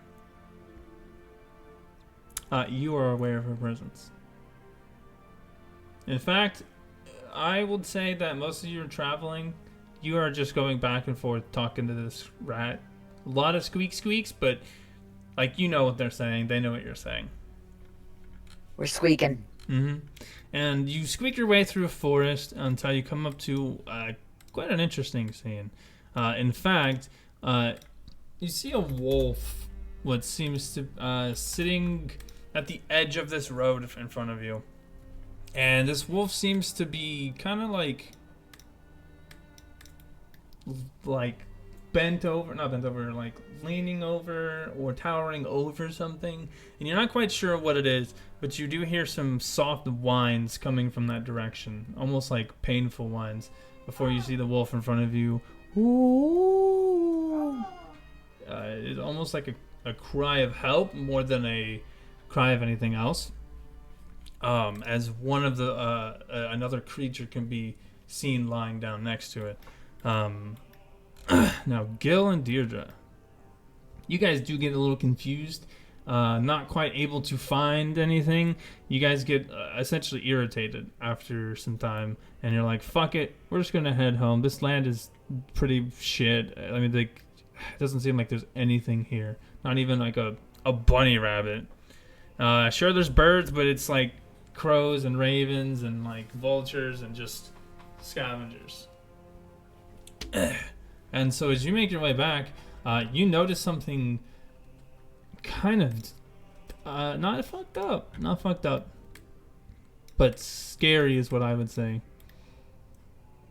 You see something lying on the road at the end of the road, or in front of you, north of you guys. It seems to be this big gray mass that just seems to be laying down, like this curled up little figure in the midst of this road. It doesn't seem to notice you guys, and you can't hear anything coming from around you. Now, that being said, it is 6 p.m. It's starting to get a little dark. You guys don't have to rely on light or dark vision to see, but I will say that within an hour you will have to. And so, Tuck, what would you like to do upon seeing this? Tug's gonna approach Because he's already helping one animal, why not help another? Okay. As you approach, you get about... Yeah, that's perfect. 10 feet, 15 feet away from it, and the wolf notices you. It's a very average-sized wolf. A tiny gray wolf. Doesn't seem to be like a very fairly large wolf. Yet it does seem to be in its an adult stage of its life. And it kind of looks at you really quickly, noticing you and keeping its eye on you. As you get closer, it begins to growl at you. And you notice that it is not growling you out of anger, but out of protection, as there seems to be a wolf who is laying on the ground. You can't tell what is wrong with it, but you can make out distinct whines and painful groans coming from it. Easy there. Easy, I'm not going to hurt you. I want to help you. Just calm down there, big fella. Can you roll me an animal handling check? I am scared. I'm gonna get bit by a wolf. Hold on. The wolf looks at you, eyeing you, but as you get closer, it doesn't seem to bite. It just seems to put its body over the other one. You can go ahead and move up. If And you then- let me Go ahead. you let me see what's going on there, I might be able to help. You look down, looking underneath him, and he is, as you would expect, standing over them, putting his life over theirs, purposely trying to protect them.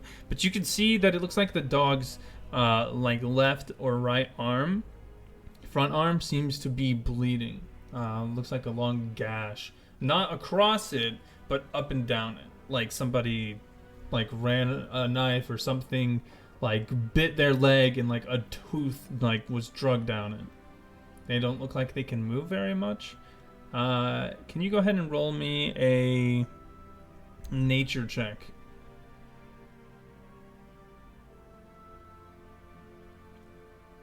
They look a little hungry. You can see that the one on the ground looks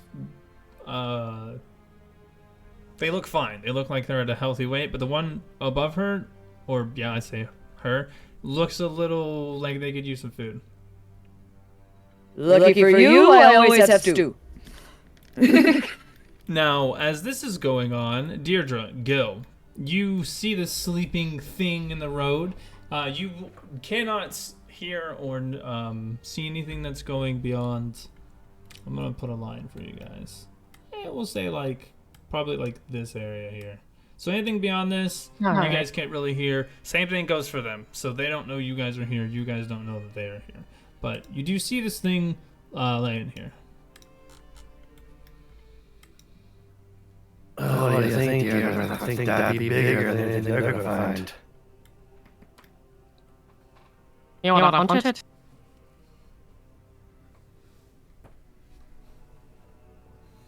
The only reservation is that I don't think we're gonna be able to drag it all back. Kind of a waste. I don't think we should be taking down wolves and like anything. I'd be fine with prey animals, but going after a wolf that's not attacking us doesn't feel quite right. Fair enough. I might also call in some of its friends too. There's that. Well, in that case, we're going to need to find a way of getting around it all quiet like, and that won't be any problem for me, but I feel like can't wait to draw attention to yourself. Oh, yeah, I'm not exactly good at the whole sneaky, stealthy shit.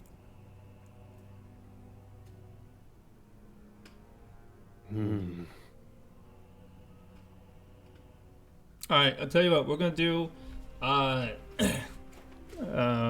yeah, this is gonna work. Gil, Deirdre, you guys don't really know where to go. You know that heading north will get you home, unfortunately. Obviously you don't want to go through this creature, nor do you want to just kill it. So Gil, being Gil, wanting to get around it, you're gonna go ahead and roll me a stealth check. And I'm gonna have you pull up in these There's brush down here. Now you will be going down a hill, so you will have an advantage. Yeah, you will have advantage because you're on a slope. The creature would have to come to the edge of the slope to see you, so like you're not in line of sight of it. All right. Dang, that's low for me. Okay. And you make your way through the brush area as you wish, keeping an eye out for things, and I will let you know if you see anything or hear anything. And Deirdre, what could we do for you? Well, the only thing that Deirdre can think of doing is going through the brush is going to be much harder for her to be stealthy. Is casting Bless on herself and attempting to stealth around the wolf, like right by it, basically on the road. Is the only thing she can think of.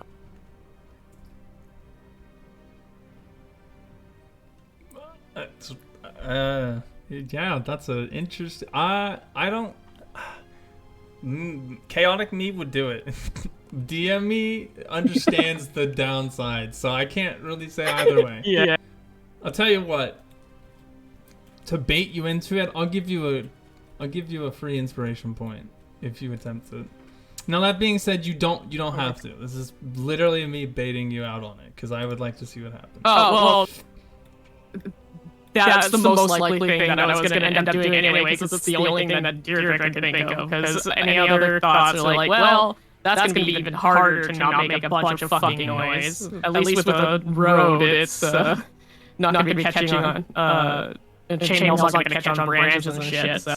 So what we'll do is Gil's going to go look ahead to see what's going on, to see why is there something laying in the fucking middle of this. And you're going to bless yourself. And we're going to put you on alert, which means that you're going to wait until something happens to you. And then that'll be an attack, a spell cast, run, whatever. And essentially, you'll be on hold until Gil gives you the word. I don't know what the symbol is, All right. but you'll know the symbol whenever he gives it. Be a bird call. Okay, so Gil, you come walking up, and you see... Yeah, you would know this. You see a direwolf sleeping in the middle of this pathway. And you can see that it looks not normal. Wolves don't normally just sleep on pathways. And this one looks comfortable as can be. Just honks mewing away. You see some bubbles popping out of his nose. Like, this dog is chilling. And to the north of you, you don't really see much. It gets a little foggy. I'd say you probably could see about, let's say until about here. We'll give you the orange line. So you don't see anything quite yet. Beyond that, it gets a little foggy and hard to see anything. But the creature just honks, mews, and does its thing. All right, Tug, now we come back to you. Now you, sir, said that you were going to do something. You were going to offer the creature something. I'm going to get some food out of my pack and offer it to the wolf, and then I'm going to...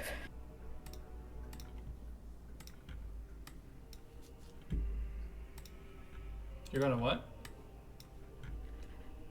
I'm gonna call out to Mug and say, could you give me a hand here when you're not done pretending to hide?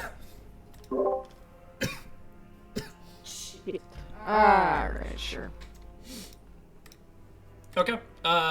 As you hand it some food, you see that it takes it very gingerly. Mugwort,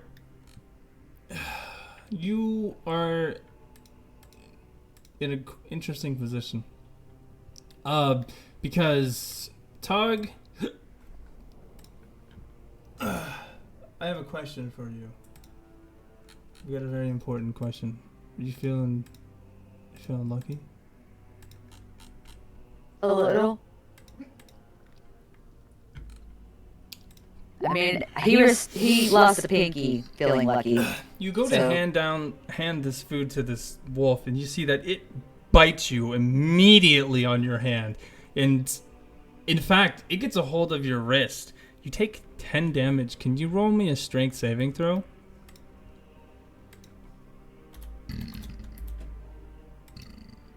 How many fingers can Tug lose? And can you go ahead and roll me initiative, everybody?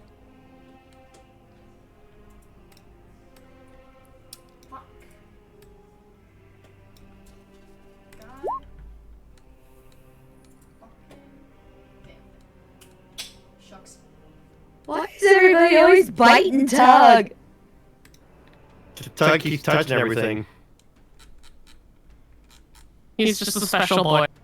That's what sticks are for. He's just a boy with his rat now. So, you get bit by this wolf, and it throws you to the ground hard, Tug. You are not expecting this. It throws you to the ground, and I gotta do this.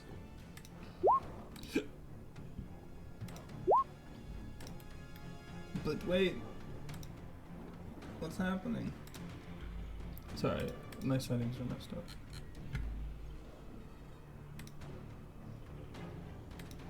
Oh, I just realized something. Less can do up to more, up to 3 creatures, so I probably would have put that on Gale as well. Okay. Oh, sweet.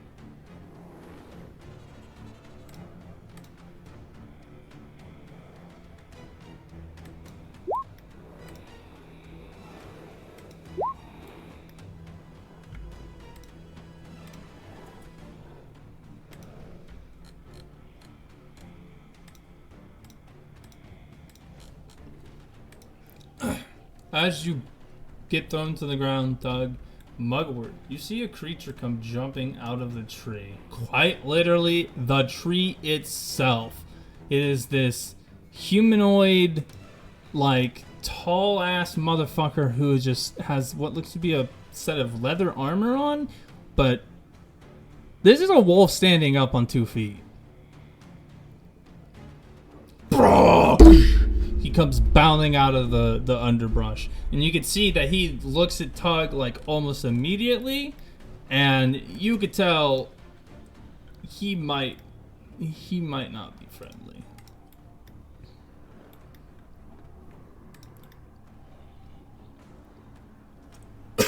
As you are bitten and thrown, you all hear a loud howl. Tug, it would be coming from the one that is supposedly injured. As it stands up and then howls, you all instantaneously hear multiple howls at once. Some of them more bestial than the others. And I think that's the last one maybe. Oh no, I forgot this.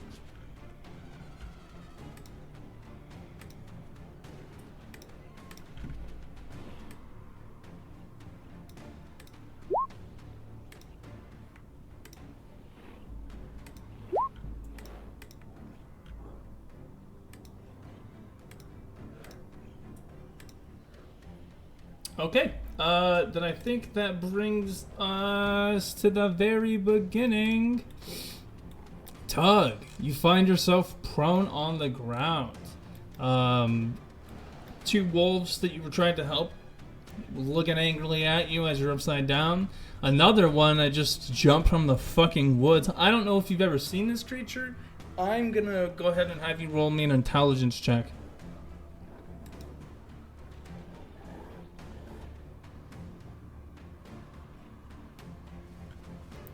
But, it definitely spooks you. Yeah, you know what this is. This is a wolf man. In that, like, that's what your brain sees. It's a wolf man. Now, Deirdre and Gil, you see the large wolf in the road gets up. Like, he's waking up after he heard this howl. He is also one of those that then will howl as well. And you can see another large wolf kind of like comes over to the creature and greets it, like licking its face, while it also then howls. And we'll go up to you, Tug. I'm gonna take half your movement so you can stand up. But after that, you can do whatever you want. Is my hand free of the jaw? Yeah. He wasn't holding on. He just threw you and let go. Is the rat still on my shoulder? He's in your pocket hiding. I'm going to stick my bloody hand in the pocket. Because it's not my sword hand anyway. Okay. You gonna stick your hand in the bloody pocket? Is that what you said? My bloody hand in my pocket where the rat is. Oh. Yep. Yep. Okay.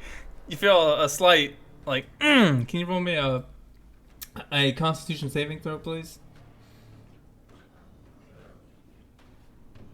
Okay. It's a slight burn, but it doesn't hurt. It's a little stingly. You pull your hand out. Clean as a whistle. We're even now. Squeak, squeak, squeak. Okay, then I'm gonna attack a wolf, I guess. Okay. Which one? The one that's closest. This one. Oh, you miss. Yeah, I miss. Anything else? Nope.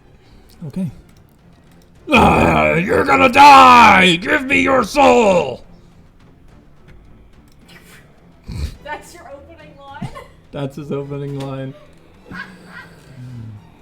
You watched till you spoke. Well, you came to the wrong part of the town, loser. I'm gonna eat you raw and all my children. Loser, it's woods. Like, what are you talking about? Fuck you, man. Okay, you're in the wrong neck of the woods. See, you should have said that in the first place. No, does a 19 hit?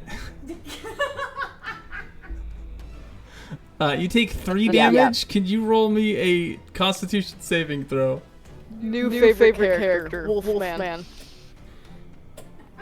This goes poorly with another wolf man. Okay, you're fine.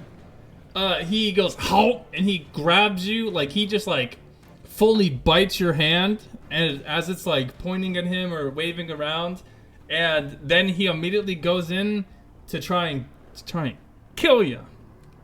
You know what I mean?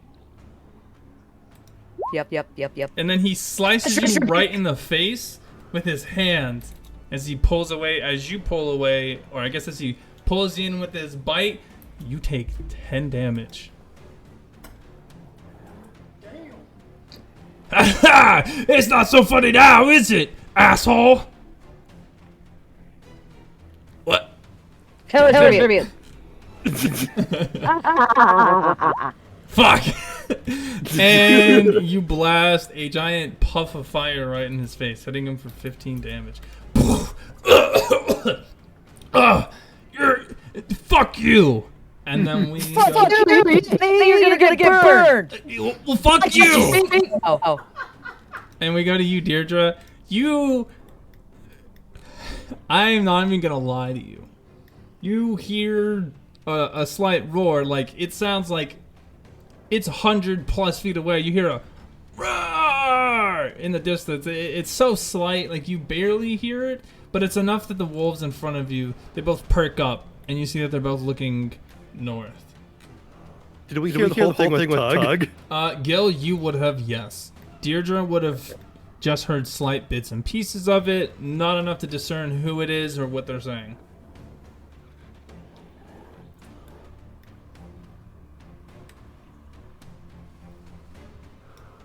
Tug's just over here. Why do you even want to fight me, man? Because I'm hungry. Just for food, damn it! You are my food. Do I look tasty to you? You look fucking delicious. Purple. Yeah. I've never had purple before. Honestly, I haven't either. You should try it sometime. What? How do you know I should try it sometime if you haven't had it?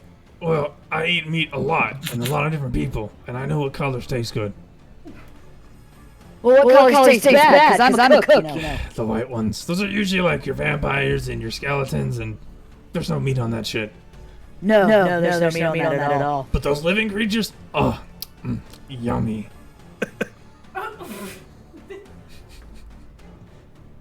Do you have any idea what you want to do, Deirdre? Well, no, I'm done laughing over that You interaction. should try if you're one of the wolf men. It goes really well, apparently. Well. Deirdre is going to curse, and there's no fucking way that she's gonna get that wooded area well, so fuck it, headlong. So 5, 10, 15, 20, 25. Gonna get here and hold a her warhammer attack on whichever approaches her. Okay. Okay. That being said, do you guys want to take a quick intermission, since it is already 8 o'clock? Oh, yeah. If you don't. It's up to you. If you want to. What do you think? I am rather hungry. It's not gonna take super long to make food. No, maybe like 30 minutes at most, and it really shouldn't take that long. It should be like 15 minutes at most. Honestly, we just have to like cook the It's sausage. literally just sloppy Joe. It's not that complicated. So we'll be back very shortly. How much damage did I take again? You are down to 9 health. You took 10. Do you have any like resistance to anything? I don't know. You didn't rage. Okay, yeah, she doesn't rage. Deirdre, she has magical weapons, yeah? Like, for all intents and purposes? Okay, perfect. Yep. He's a very rageless barbarian. It's very rare. Yeah, but they're interrupting your stew time. That is true. We'll see how he handles it. Gil, go ahead and take a second to kind of get an idea as to what you'd like to do. We'll take our break. We'll be back at like, say like 8:20, 8:25, 8:30ish. I mean, we'll probably be back sooner than there, but that's when we'll pick it back up and go. Alright, can you like ping us in Discord if it's gonna be for taking a longer one? Yeah, I'll let you know. I probably won't leave Discord. I'll just sit here muted, then when I get back, I'll ping everybody and let you guys know. Yeah, I have my headphones on, so. I'm just gonna chill here. Okay. Alrighty, we'll be back. Is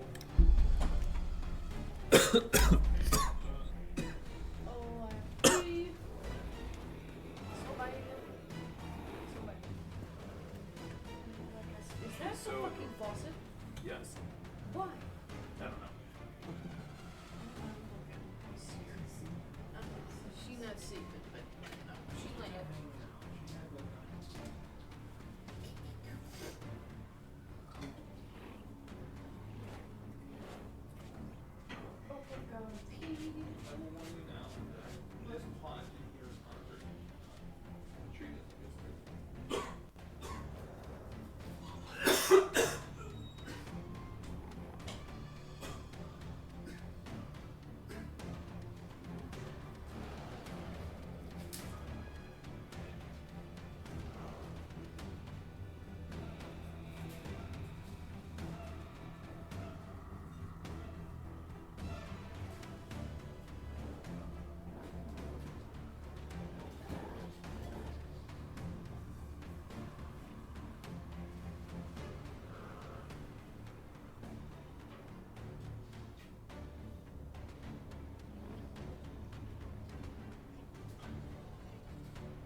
said, if you lose the game, I said, oh, but you can't do that anymore.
The next bar is it's like, wait, did you really just spell rapper without a P? And then he said Diddy, like in some sort of way to make it. Oh! Yeah, he made it into a reference of P Diddy, and it's so good. But he names like Dr. Dre, Kendrick Lamar, fucking J. Cole, Kanye. Baby, you come on. We go. We got like 7 minutes left. No, we're not trying to. I'm trying to get water and take a fucking break.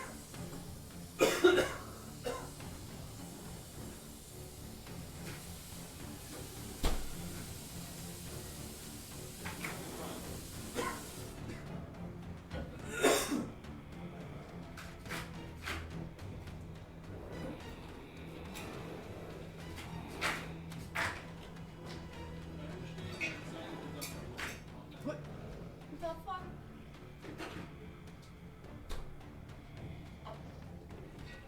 I'm not excited to die. Do what? I said I'm not excited to die. Do it again. Oh, she got it stuck under there. I'm leaving it.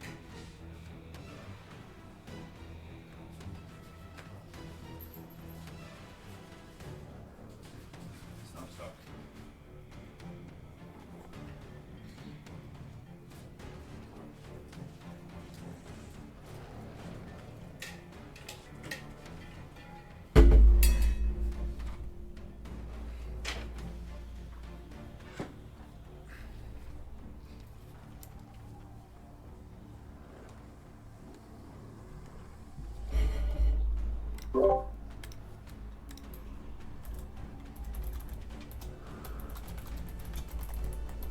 Alright, I'm back. Welcome back. Feels good to be back. I am also here. I never left. Fantastic. Oh. I cannot hear you, Deirdre.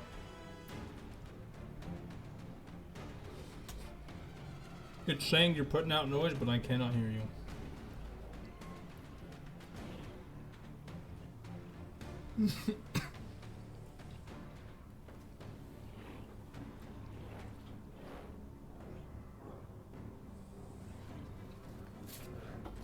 I could feel the goddammit all the way from Canada. Yep. Yep. I was just thinking, it's pretty customary that she has at least one microphone, like, mess up where it just kind of kills itself for no reason.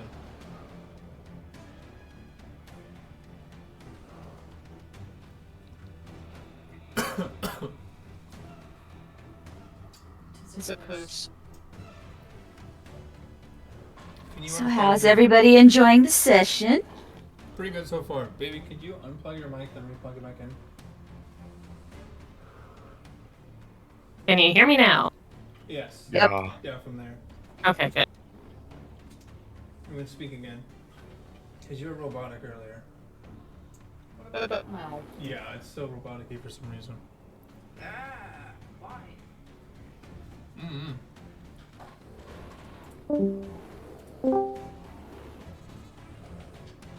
Hello? That fixed it, weirdly enough. Cool. Okay. Everybody back? I think you just got back, right, Gil? I'm here. Okay. Alright, Gil. So you do see, you do hear Tug, and some other voice you obviously don't recognize. They seem to be tussling north. You can't quite see them just yet. All right, yeah, he'll get up to this point in the woods. Hold on, actually, hold on. I did forget one thing. Just one thing. Before you do anything.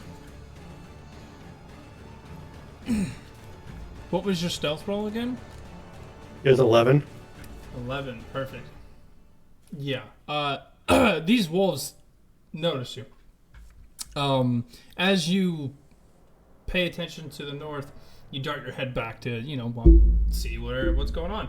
And the two wolves in the road both notice you. Deirdre, I will also say that you are essentially going to be discovered because you are pretty close to them. They will definitely pick you up on pick up your scent. But Gil, you are just now found about.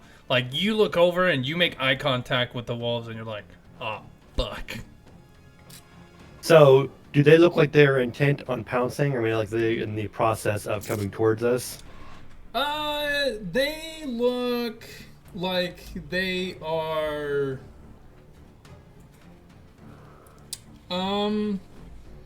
They will look. Okay, they look surprised. They are not expecting to see you here. They're actually kind of looking at you kind of bewildered. You're not really sure why they're here, nor are they giving off any indication of what they're doing. But, they did not expect you to be here. The fact that you're this far ahead of them is kind of surprising. Okay. And once I get to this just position where I'm at now, what can I see? Can I see past this orange yet? Where are you trying to go? I moved up to here. I Oh. was down here. I'm going to say that you now start to see a bit of what's going on. You see this creature in the distance. It's kind of hard to make out. There's some trees in the way, but you can tell that there are some figures to the north. You just got a lot of Okay. trees in your way. But I can see this guy pretty clearly. Mm-hmm. Yeah, and you see a wolf man. He looks like he is heading north. He's not facing towards you and hasn't made any indication that he has noticed you. All right. Yeah, I'm going to cast Hunter's Mark, and I'm going to throw it on him. Who's him? I was going to throw it on him, but I'm thinking. I think I'll focus on these wolves back here because I feel like they're going to attack.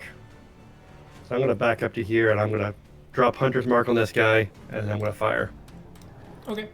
And you will have advantage since this creature Okay. is surprised. Cool. Just to clarify for you, Drago, Deirdre's not sneaking anymore. She didn't try and hide herself when she came up. Okie dokie. I didn't think She was you only did. going to sneak while they were sleeping. Oh Yeah. my. How the fuck? Yeah. Bro, the odds of that are really low. I know, right? For both the one and I guess the one The 25 and the one. The one you have a higher chance of hitting double, but the fact that you got the 25s and yeah, Yeah. that's pretty fucking yeah. All right, you let your arrow fly and you hit it for 16. All right, and I'll do my normal attack against it now. For an additional 8 damage. 2 arrows fly. You hit it in the side flank. It lets out a couple. Get your blood. He doesn't need it. Isn't Bless just on ability check? I already got it turned on. The +1 there. Oh yeah, that's right. That's right. Okay. I'm just rolling really bad on him. Oops, I actually didn't mean to click that one. I meant to click the... Your two arrows I sail got through the trees, slapping this wolf right in the side. It lets out a scream of pain.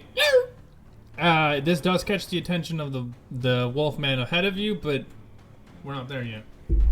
Yeah. And then I'm going to back up a little bit here. Tug got to take care of himself. We got our own problem back here. Thanks. You're a big beefy barbarian. I'm fine. You can handle like 50 of them. 9 hit points. Now that being said, I don't know that. Gil, as you retreat, you hear as one of these dire wolves comes notably jumping over his or their friend, companion, ally, whatever the word you want to use for it. Deirdre, you see that it drops right in front of you, and it tries to. Can you roll me a charisma saving throw? He's gonna yell at you. Okay. I should remind you, I was holding an action when one came up. You're right. Yeah. What's your reaction? My reaction was smack them with a warhammer. One of them came up. So Perfect. Okay. That hits. and there would be a bless on that. It don't matter. It hits. Trust me. That thing is bonking him. Okay. So the dog jumps over the other one, lands in front of you, and immediately you just BAM! Smack it right in the face. It kind of dazes it for a second. Then it looks at you completely upset and not happy. Yeah, I'm gonna go ahead and have you make that stupid charisma check, or that charisma save.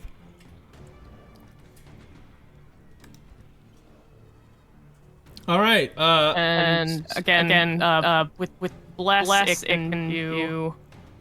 Saving throw. So that's a D4 as well. So it doesn't. It doesn't do anything. It rolled a 1, but it has a negative 1. So it rolled a 0. Oh no! It rolled a 2 and it has a negative 2. So after getting bonged, it tries to yell at you.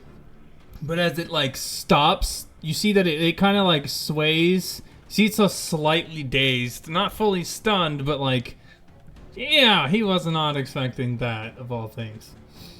But they will attempt to make. I'm imagining a yapping instead of a roaring now.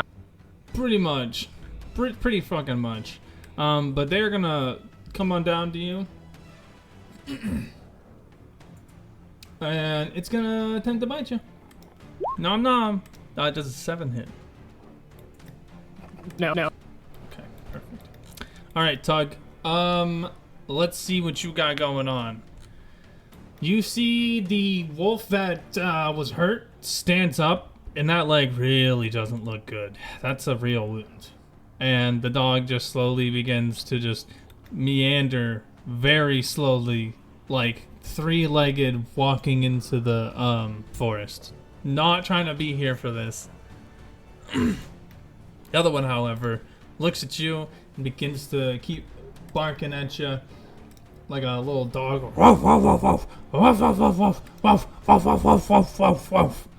And they're gonna bite you, and fails as they attempt to.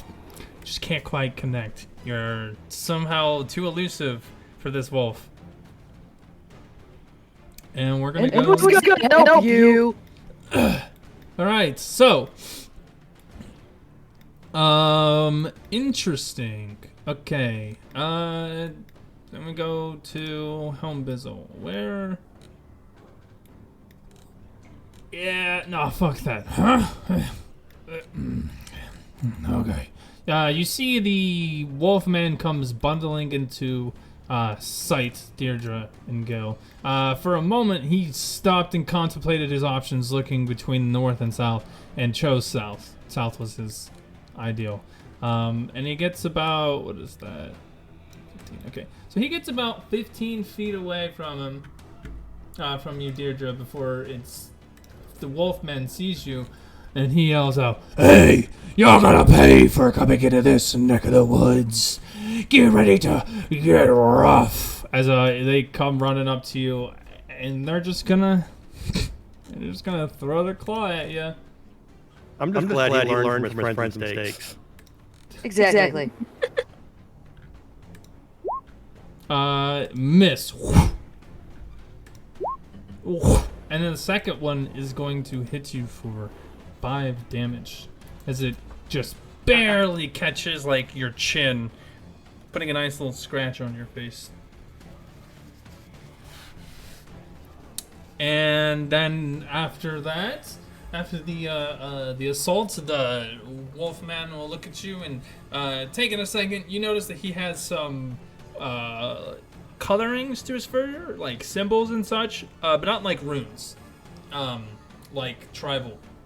He's got some beadage going on, and his leather armor looks not like a very tough, thick armor. It looks more or less like casual clothing.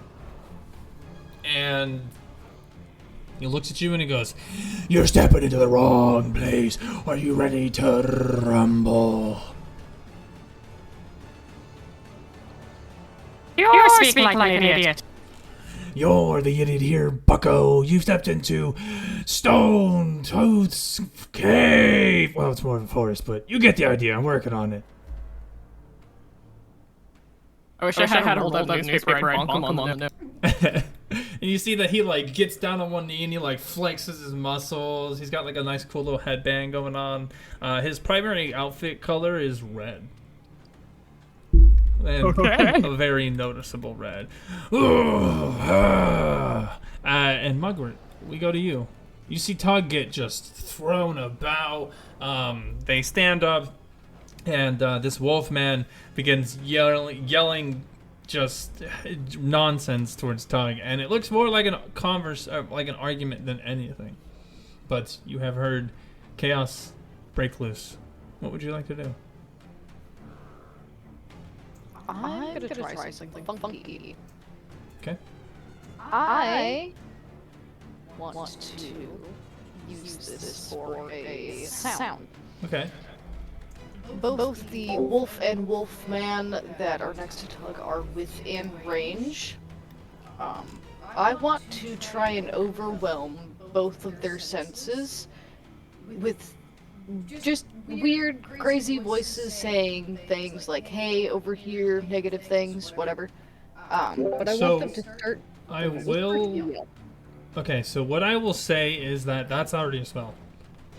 Like quite literally, there is a spell that does the same thing where it fills their head with like noises and such. There's different spells that do that, but like,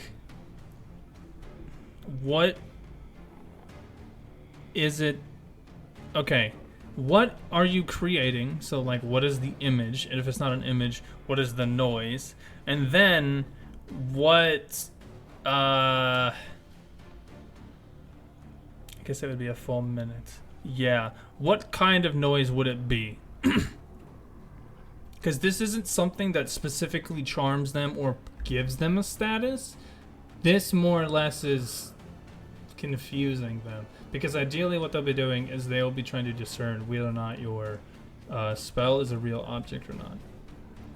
And then that will determine whether or not they get like, what's the word I'm looking for? Like intimidated or scared or something like that.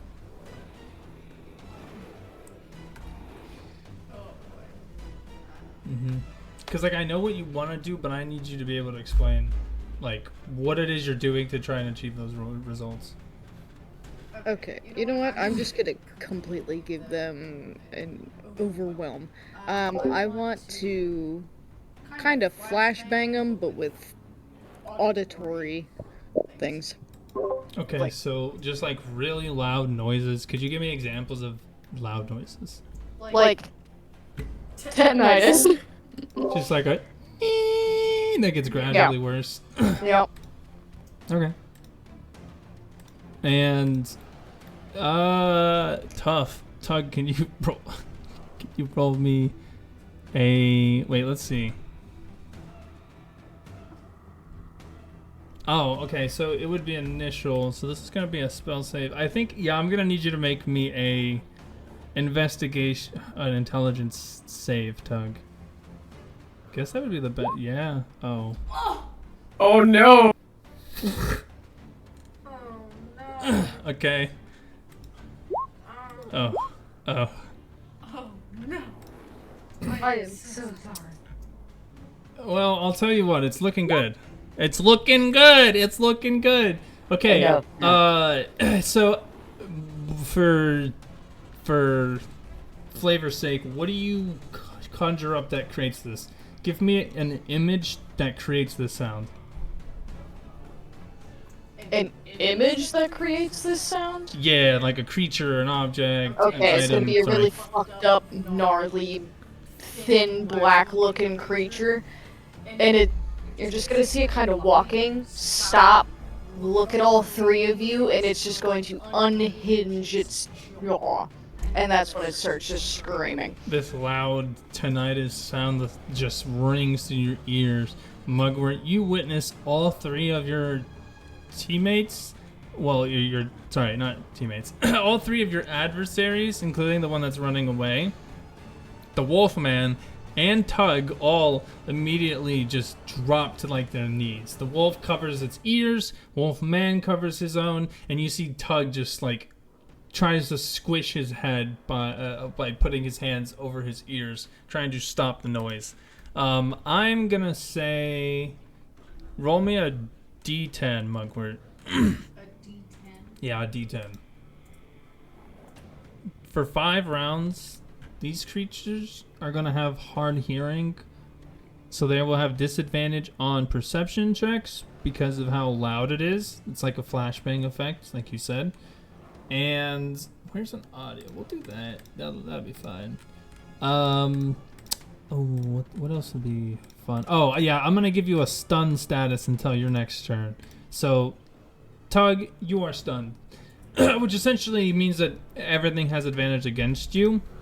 You'll be able to reuse your actions and such whenever it's your turn again. That's just a little minor defect. But yeah, you see all 4 of these creatures just drop to the ground out of pain. You all hear the loud whines of Wolfman. Ah! Make it stop! My ears! The werewolf that's near you, Miss Deirdre, jerks his head and goes, huh? Oh, you messing around with my boy. You're gonna find out the rough way. I'm going to use that as my bonus action and then end things there. Okay. It's on the current turn, not next turn. Damn. Yeah, so hold on to it or use a different bonus action. Like maybe you go back invisible, because right now only these 4 are aware of you.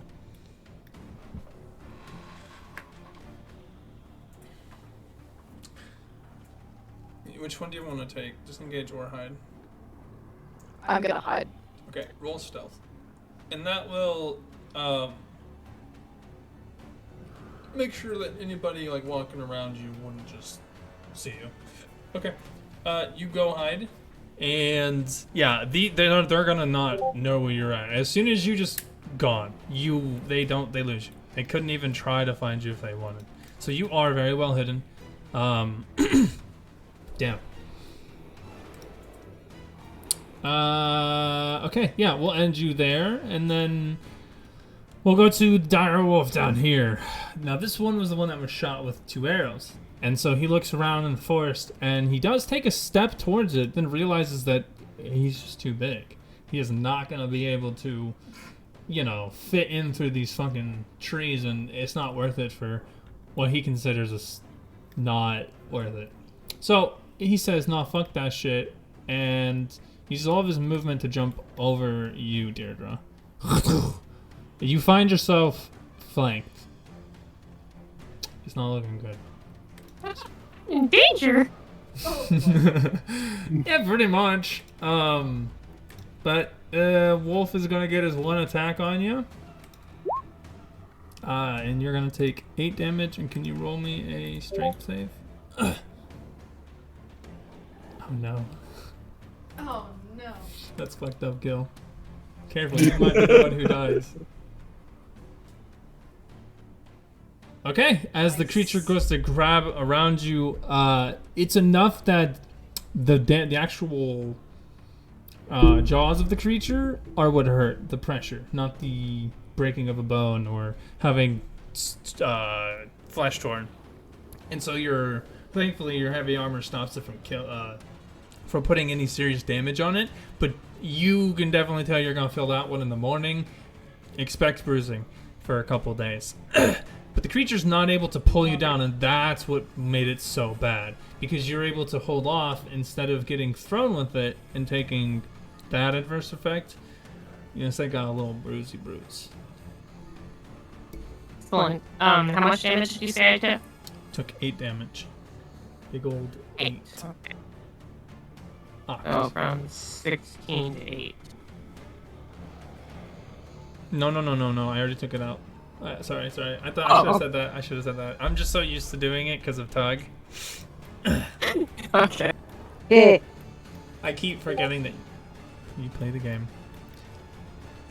Band-Aid. Perfect timing because it's their turn. But the wolf will obviously not be able to throw you, and it'll look at you angrily. But Gil, it's got its eye on you. Probably does. And then we got a Tug.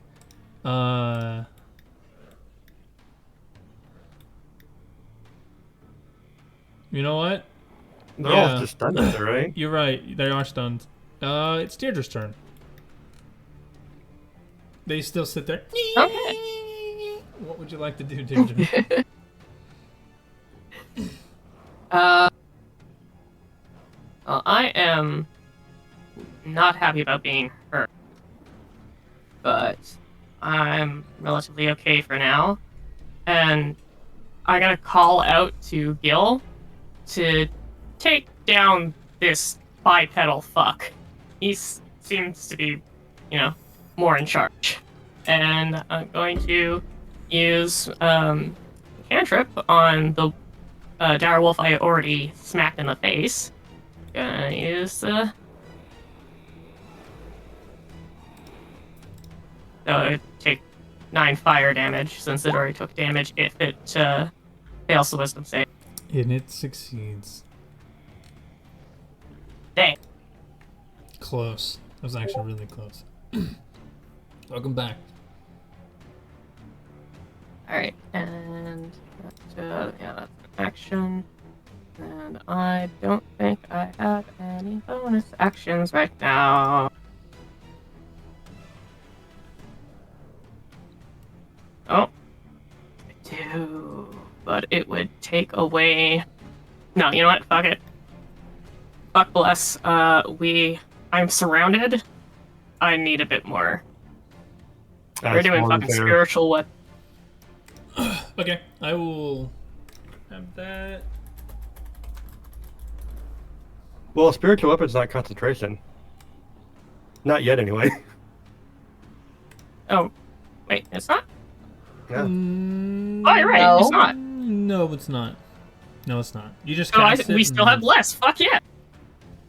So it does get an attack upon its initial summoning, and I'm gonna be putting it here because I don't have a newspaper. But I'm going to bonk him in the face with it. You can make it look like a newspaper. You could. I could, but I am a cleric of Moradin. It's going to be a Giant hammer. forged hammer. Yeah, I already knew. I knew. It's a hammer. It's like full-on dwarven bonk. I don't have an image of it. We're gonna have to do it the ghetto way. Hammer time. What color do you want? Do.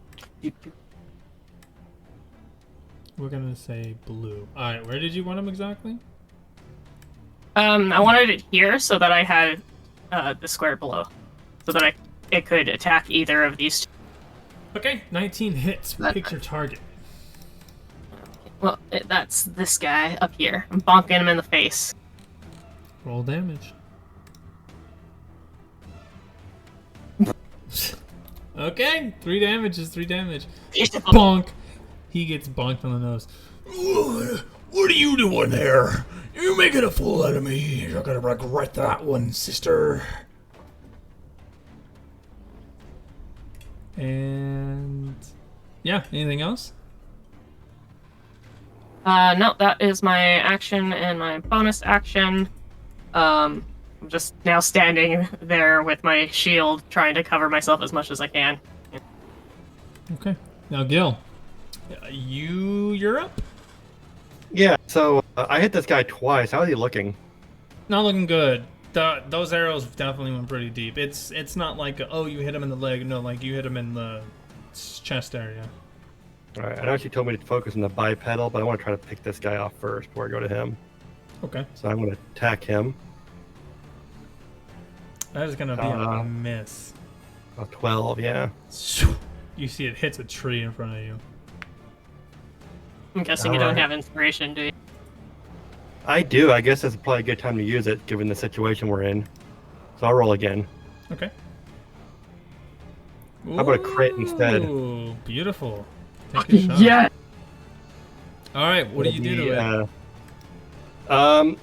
As it's going in to attack Deidre again, before it's able to hit her, and I guess we'll say this is the reason why it missed, is an arrow just flies straight into one of its eyes. It comes out the other eye, and it just kind of like struggles there for a few moments, and then just falls limp.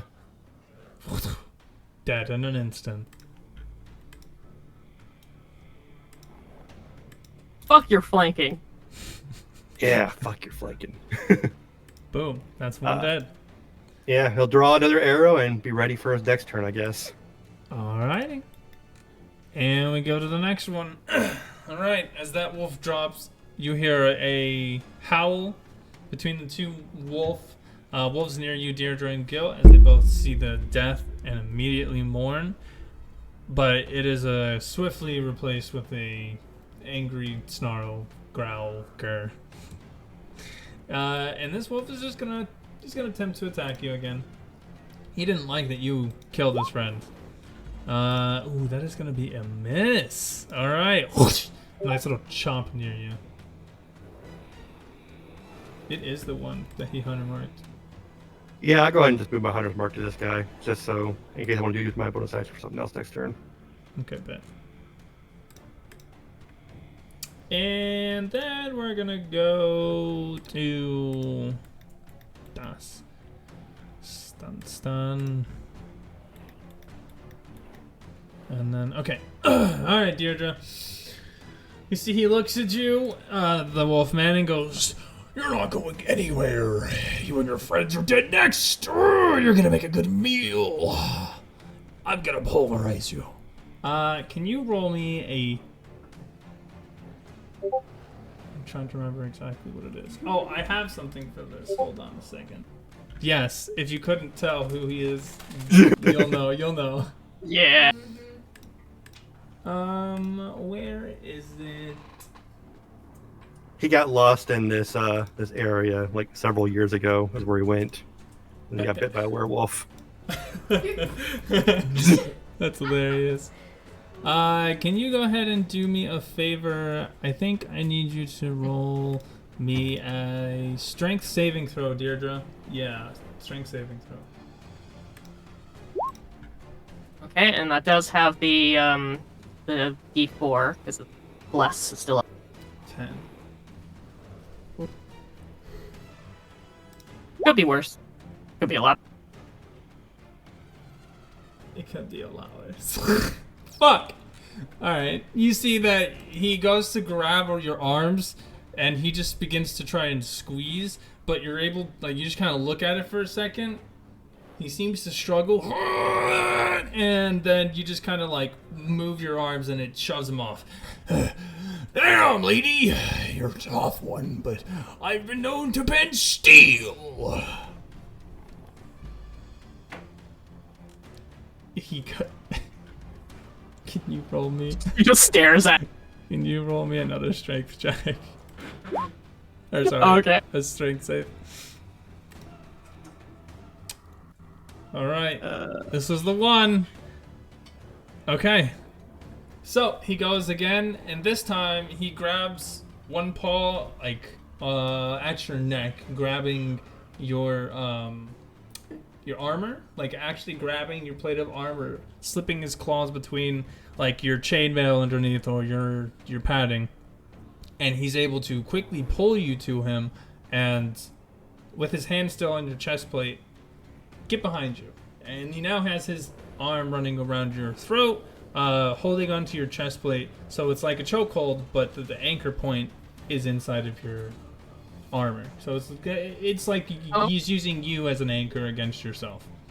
And his other arm is gonna reach around and try to do like the style where he puts like this one. His other arm is gonna attempt to try and just brace his arm. He does not want you to move, and he's gonna grab you like immediately. But he can't do anything else, so that would end his turn. You and him are now engaged in a wrestling match. All right. All right, Mugwort, you're up. You're sneaking through. You see that your targets are still a little dazed.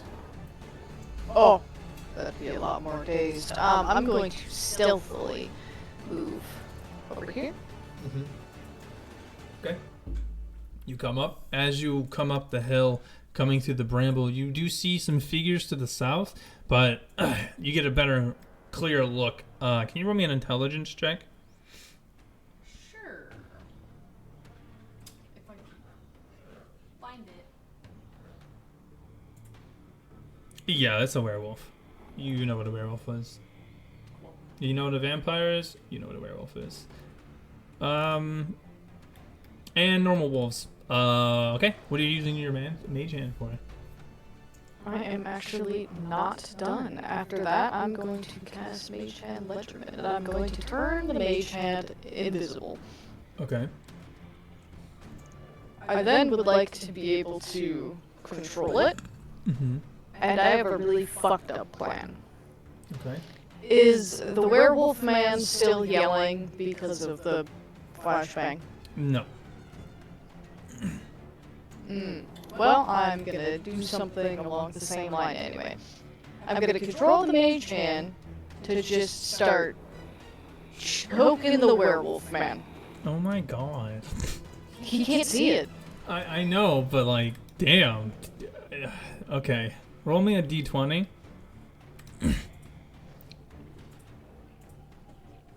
I'm gonna assume mage hands don't have any bonuses to stats. I could be wrong. I'm gonna make it roll a grapple even though it technically can't, but I want to see what happens. So even at disadvantage, does he break out? No, he's stunned. Yeah, you're choking the dog. Oh god, you're choking the werewolf.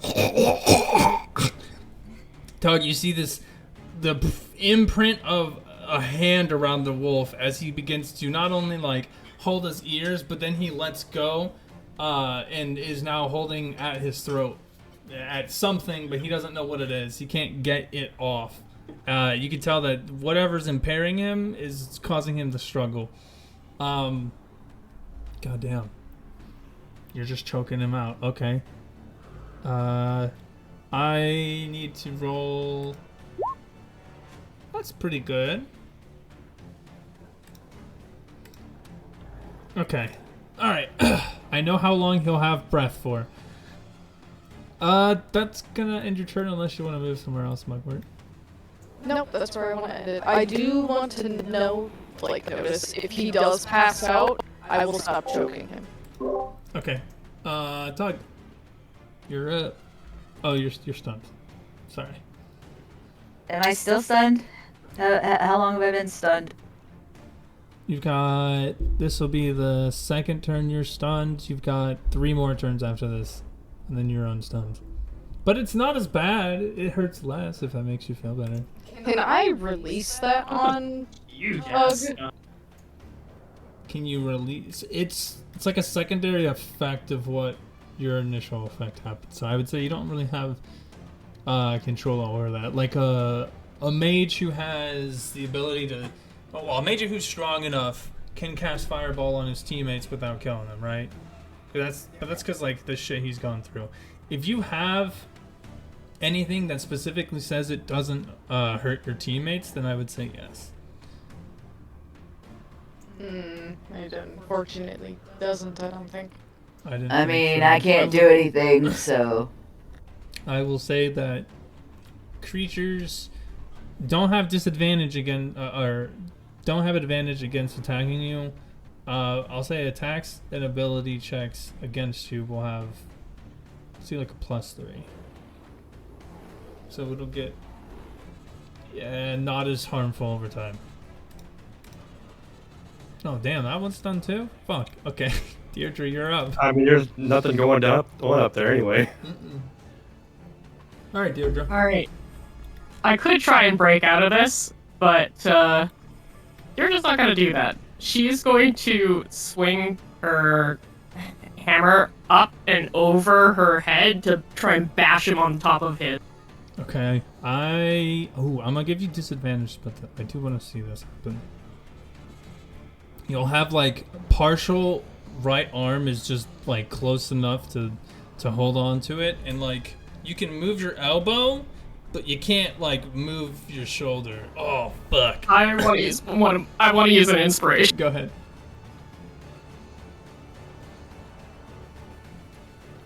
Oh wait, that won't matter because either way, I'll still take the lowest.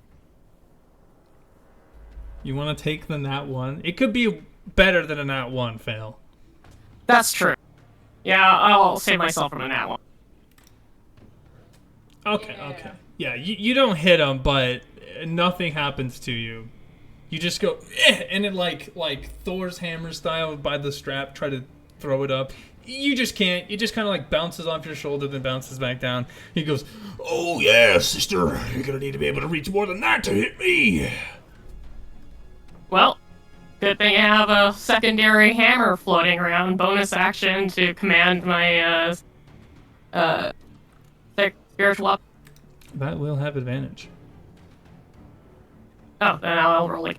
Yep. So when a creature is grappling, they have advantage on the creature they're grappling. When a creature is grappled, they have disadvantage against the creature that is grappling them. However, they both have disadvantage against outside sources, where outside sources have advantage against them. Yeah. I'm pretty sure 11 doesn't make it, though. Roll damage. Oh, shit! You Well, managed to just barely hit. Your Warhammer would have hit too if you would have had a plus on it. Oh, wait, what was your bless on your hit? It's on me, not my hammer, though. I don't think the hammer gets Oh, affected. yeah, no, it does not. You're right. But your Warhammer would have got blessed. That should be enough to make it hit if that's what its AC is.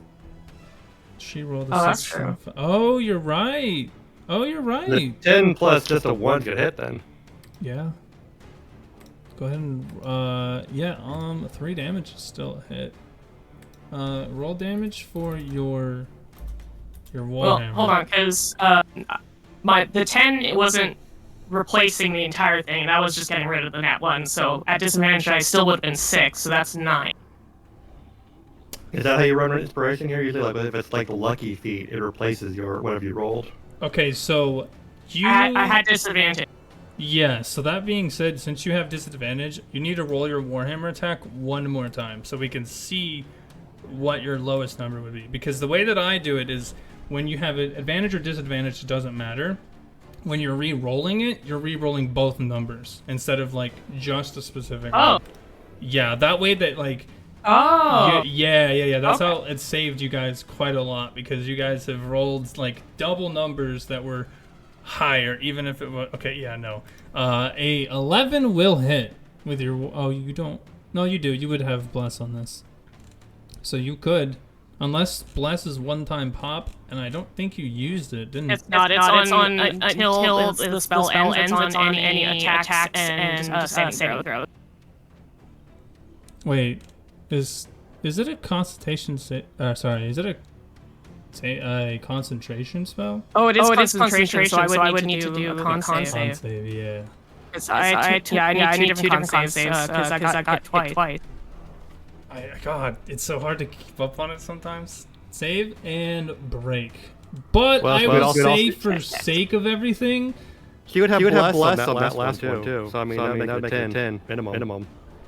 I would say that, yeah, your Warhammer will. I will give you your bless on your Warhammer to at least secure the hit. I think timing-wise, though, it still would have been canceled by now. But that feels too generous because I got hit before I got grappled. that's fair. Yeah, but you add bless to your Constitution saves. Oh, you could. Yeah. Fuck, you're right. It's a saving throw. You're right. Okay. Yeah, your 10. Oh, your 2 is enough. Assuming that. Oh wait, I have to check his save. Fucking Christ. Are you sure you guys played this before? I mean, I know you say you're dungeon masters, It's been a but while. It's been a long time. It looks like I got an 8+. What spell type is that? Is that wisdom or is that charisma? For bless? No, never mind. Yes, but it doesn't act. Yes, I'll answer my own question. You do get your bless bonus. You do save on that Constitution save on the 9. It was a 8. So you do get the damage from that Warhammer. That 11 would not. Oh wait. Oh yeah, no, it would have saved your bless, but it. I guess you could use that on your Warhammer if you want to take that free. I mean, I might as well. If I still have the bless on that because of the saves, then yeah. 4 damage. Hey, it's not a 3. But I would like to note, you don't have a magical weapon or effect currently, correct? No. Okay. I do not. Okay. Would you like to do anything else? No, I did my bonk. Oh yeah. And That was my bonus action and my action. Yep. Spiritual weapon will bonk the werewolf. And we're gonna go to you, Mr. Gill. Mr. Gillian. You do have magical weapons as well, right, Gil? No, I have a bow. Oh, it's just normal. Yeah, you haven't given us any magical weapons. We have one because... Well, yeah, what are we supposed to get magical weapons? Shh, don't We worry. didn't. Well, to be fair, I did give you guys magical items. And you guys just... We have magical items. Yeah. I've used one before, guys, like when at you- least once. But Mugwort's got them all in the bag. No, I don't. I We only didn't have really one. hold on. Yeah, whenever you guys fought the giant zombie creature thing, it had the treasure hoard. And I put out a list of everything. We didn't decide who got what. No, they didn't. Yeah. I got glasses. Mugwort That's- took That's glasses what I was out. gonna say. Well, So- none of those are weapons. I mean, maybe I could take out the wand of wonder and poke him with it. I'm gonna be honest, I thought you had a magical effect as a Gloomstalker, but I think I might have looked at it at a later level. Yeah, I have like the hunter's mark on him, and I don't think that really counts. But I'm gonna hit him anyway. Yeah. So you said I have advantage because he's grappling her? Yes. So he won't be able to react to you shooting him. So you get advantage against him. All right. So that's 30 for 8 reduced to 4, I'm assuming. Yes, sir. No, reduced to 5. Hunter's Mark is a magical effect, Okay. which might turn your thing into magic.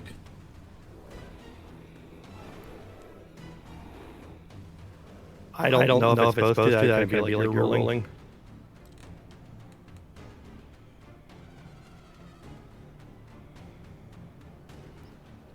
What do you think, Deirdre? Because it does say that you mystically mark it, so you deal extra damage to the target when you hit it, but it doesn't say what type of damage.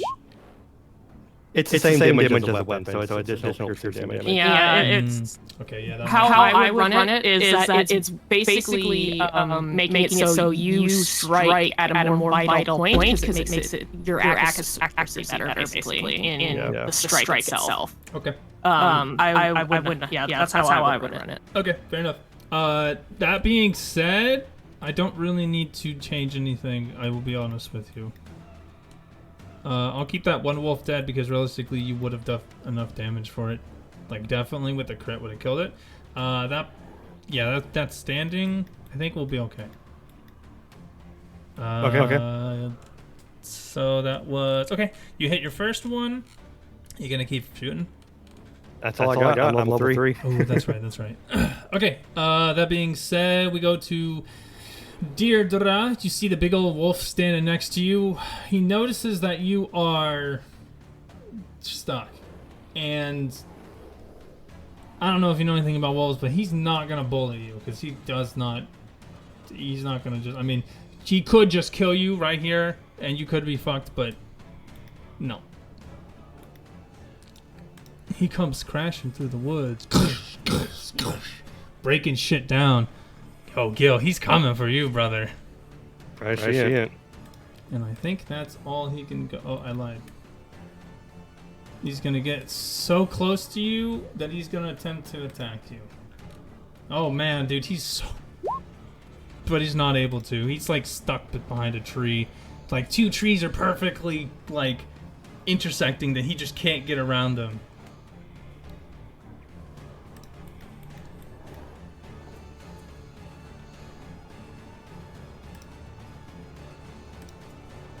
Okay, Deirdre, the wolf man who's holding on to you, looks at you and goes, Are you feeling lucky, punk?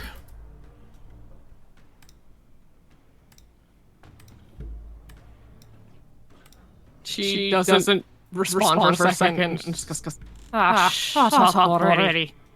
and he gonna bite you. Can you roll me a Constitution saving throw?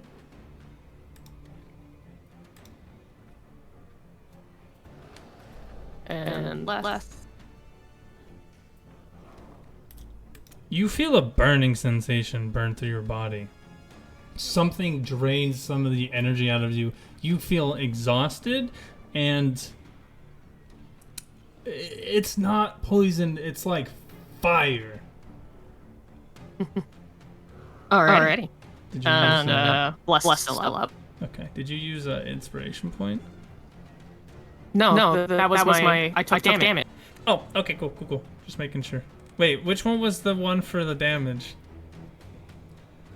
And which one was the one for the save with the first one is for the save against whatever that thing was. The second one was because I took damage. I had to maintain concentration. Right, I knew that. I just wanted to know I knew which order. That's all.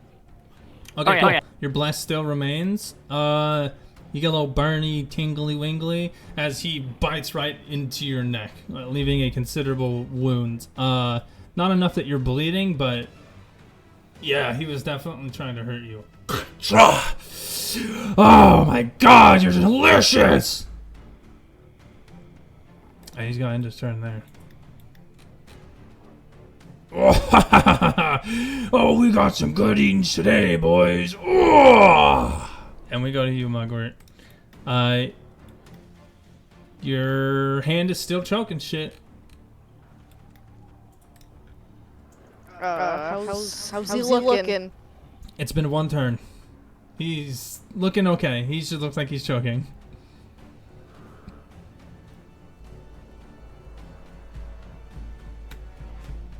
Okay, I'm gonna ramp this up a little bit just because I can, just for fun. I'm gonna increase the pressure.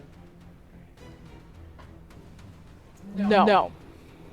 I am going to have this up. I'm going to step out of the woods into the line of sight, Mr. Werewolf Man. And I'm gonna pop this.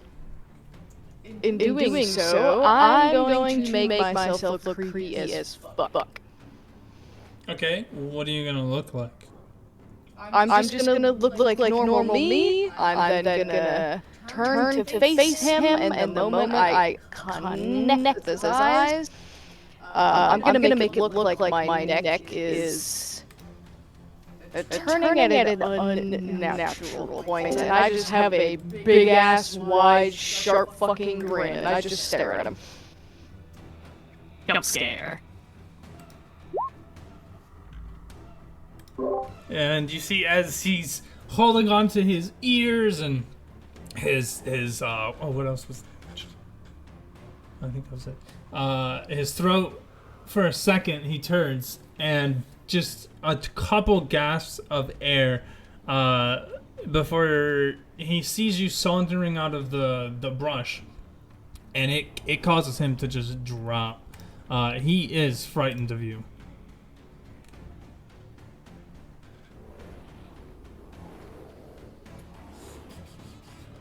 Also, is he a size larger than me? He is a size larger than you. Yes. Wait. What size are you considered? I am considered small. He is 2 sizes. Oh no, he's just 1. You're right. You're right.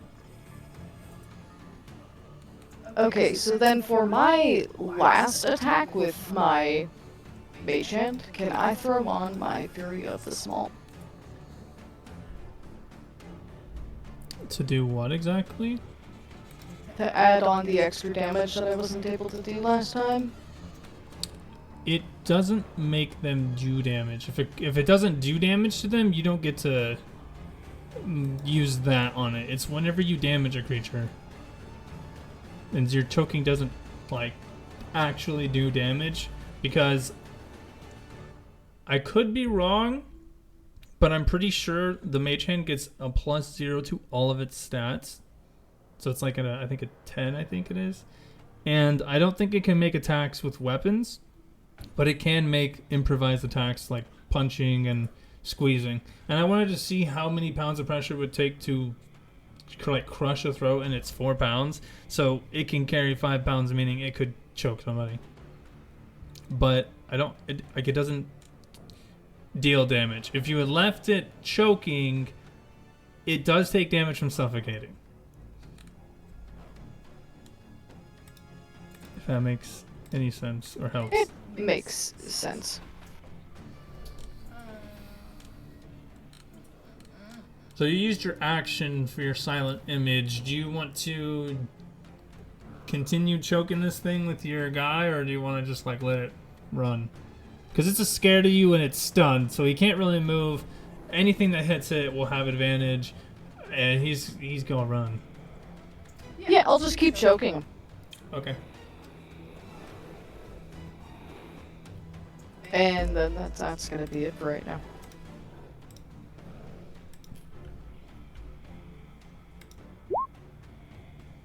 Okay. He is able to manage to bat your hand away. He can't see it.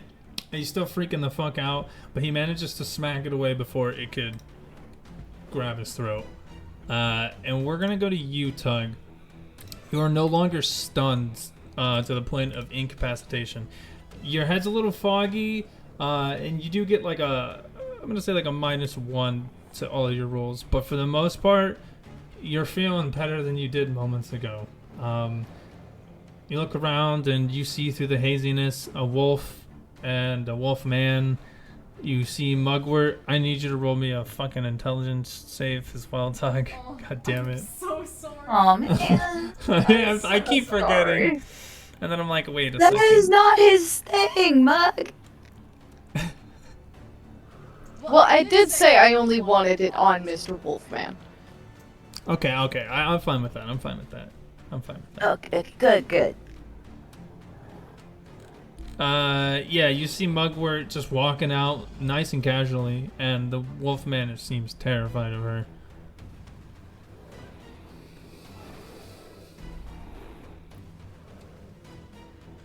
Okay. I'm gonna rage.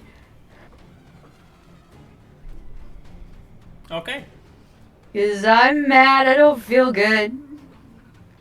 Pure frustration. You see he like Tug wipes his eyes, Mugwort, and then like almost in Super Saiyan style, he like yells real loud. The air around him shimmers for a second, and you can see that he is beyond irritated. He is like actually annoyed and pissed.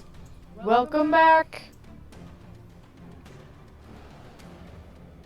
And when he rages, he gets his little warriors that come around with him.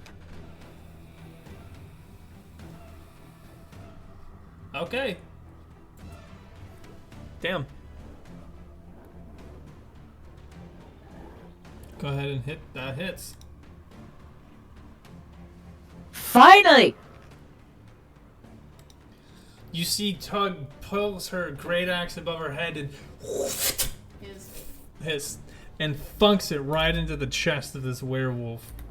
Nice deep little cut, and you pull it out, just pure anger and hatred. You see that this werewolf is fucking terrified. As you hit it, ah! You pull your axe out, ah! It's just a mess. This creature is terrified of you.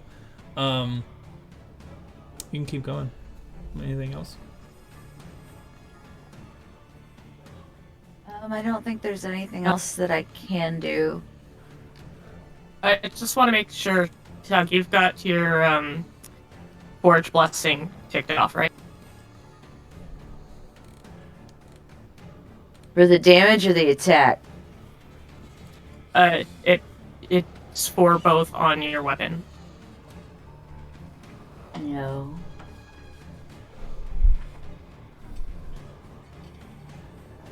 Do now, but it's fine.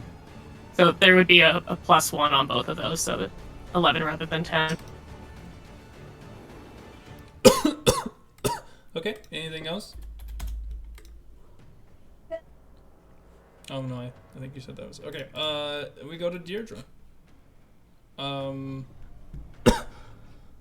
What would you like to do? I'm gonna I'm gonna have my spiritual weapon bonk him first again. Okay. See if I can. I'm gonna like. I can't see him, so I'm guessing where his face is, kind of like from the breadth of his snout on my hair, and I'm trying to like bonk him in the snout closer to the eyes to try and daze him a bit. But I don't know if she's that accurate with it, and it doesn't hit anyway. Or does it still have advantage? It does have advantage. You are still grappled. Yes, your spiritual weapon would get advantage. Okay. Yeah, that'll hit. Hell yeah. As you bonk the shit out of this thing for a nice 13 damage, it's enough. I'm pretty sure it's enough. It's enough that it is not able to hold on, and you break free from it. It is no longer holding you. In that case, it's still up, right? Yeah, it's still standing up. You hit it in the nose.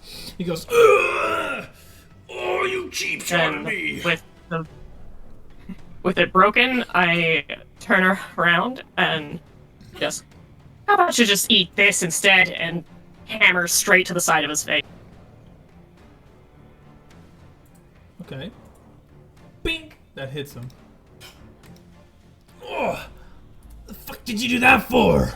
You see that you hit him, but it looked like you just lightly slapped him. He snaps back harder than you hit him. That's my turn. I'm not going in. Okay. Yeah, you get a second to realize the stature. This guy is about 7 foot tall. He's like double your height. Holy fuck. And so as you hit him, it's I very really much don't like where my positioning is. Oh, you're gonna come to the grinders, sister. Stonetooth is gonna eat you up. And we go to Gil. So I'm in the middle of these woods, and it's getting to like late evening. Is there any places in the shade that are like completely in darkness? Yes, I would say there is. All right, I'll probably just kind of like step into that darkness. At which point, as far as this wolfkin's concerned, I go completely invisible. Thanks to my Gloomstalker abilities. Now, before you do that, roll me a stealth check to make sure you can successfully get into the shadows. Okay. Which I don't have a doubt that you'll get it, but the wolf is there in front of you. He can at least smell you. Right. God damn. But then you roll that, and I'm like, not that worried. Oh yeah, you definitely slip into the shadows, disappearing. All right. I'm just gonna kind of like sidestep right here into some more shadows, just to kind of get away from him, and then take another shot at this guy. And since he can't see me, I should have advantage on it. Correct. All right, 22 for 15. Reduce it however you need to. That hits for 11. A nice shot. Now that will alert the dire wolf of your location, but he doesn't see you. Right. Yeah, You- he'll know where I'm yeah, at, but like you are disadvantage considered- attack me. Yes, you are considered invisible to him. Right. Yeah, that's about it. Yep, that's my Oh. turn. Actually, I'm lying. You're not invisible. You are considered hidden, but I will say this wolf, it doesn't use dark vision.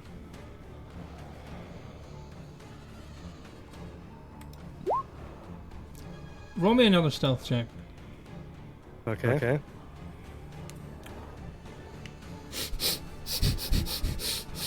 You hear a 21. sniffer coming through, and you see the wolf's head pops out through a little brush, ever slowly, right in front of your face. He sniffed you out, even though you were very difficult to find, and that's gonna end his turn. I made him use everything in order to find you. I will tell you now, you only succeeded, or only failed by the tiniest of margins. All right. Okay, Tug. You see the wolf next to you that was stunned? Yeah, he's scared. Oh no, he's not. He's gonna run. He don't want the smoke no more. So you can get a free attack of opportunity on him if you want. Well, he's just gone. Not doing it. Yeah, I'm gonna whack at him. I'm mad. I don't care.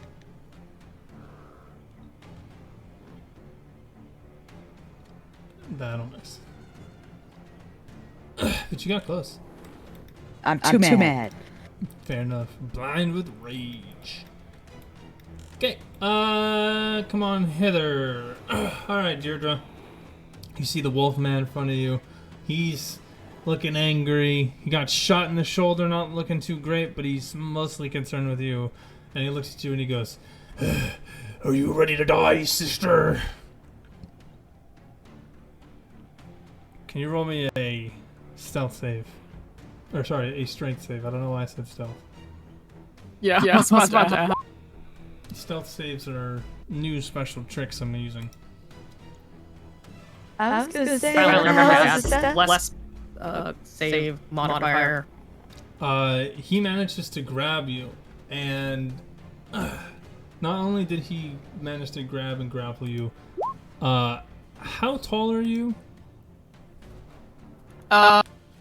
Pretty sure I'm like I'm 5'2". I'm tall for a dwarf. Okay. Can you do me a favor and tell me, 5'2". You're considered a medium creature, yeah? Yeah, I'm medium. Perfect. He grabs you and, yeah, he's gonna throw your ass. And, like, literally, well, not literally, but, like, he grabs you by, like, grabbing from behind your head and pulling you close to him so his arms are around your shoulders, making it hard for you to move them away from your body. And then he's going to quite literally pull you into a suplex, and he's going to suplex you backwards, throwing you on the side, and you're going to take 4 damage as you hit the ground. As he hits you with it, he goes, Boom! And the crowd goes wild! The Stonetooth Stunner! Stonetooth Stunner. Oh my god. as he gets up, he is gonna probably just like, I don't know. Oh. Yeah, he's gonna flex. He's gonna flex, and then he's gonna walk over you, and he's gonna look at you, and he goes, You were a pretty good fight, but sorry, kiddo. And he is just going to full swipe his claws across your face. You take 13 damage and you're unconscious.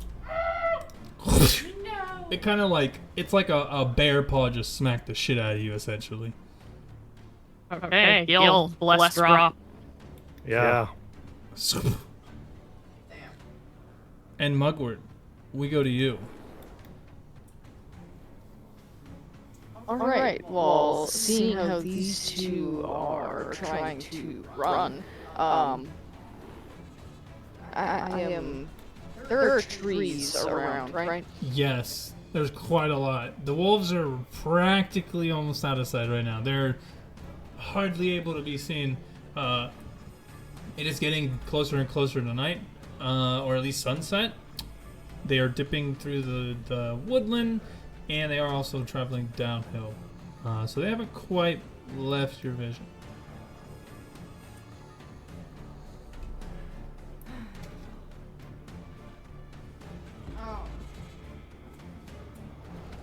Mugwort is going to just jump up tree, do some flips here and there, just quickly scale that. And she's gonna peek her head up. She's gonna take a look around and like try and gather what's going on around her. Roll me a perception check.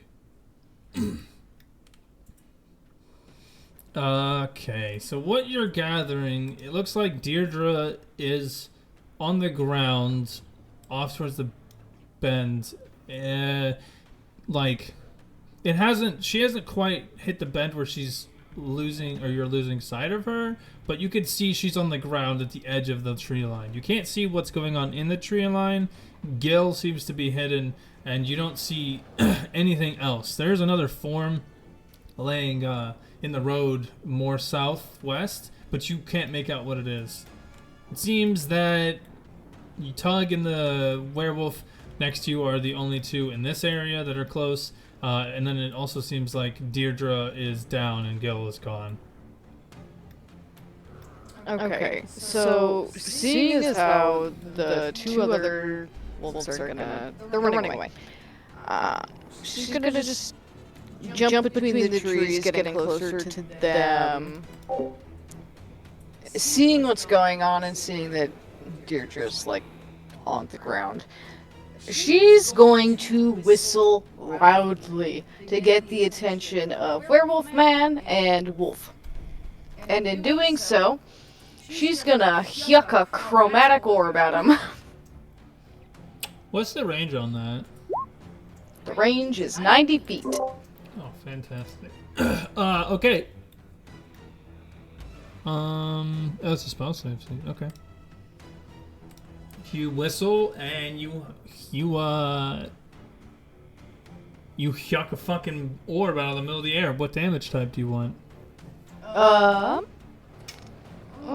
Believe it or not, I want it to be lightning. Can you go to your character page and cast that as an attack? Because that's what it says. Yeah. You're probably gonna have to go into the spell itself and change the setting in it, because it usually has the description as the base, but you can set it to attack. If you dragged it in from Roll20, you should see it on your list of attacks, like underneath where your weapons are.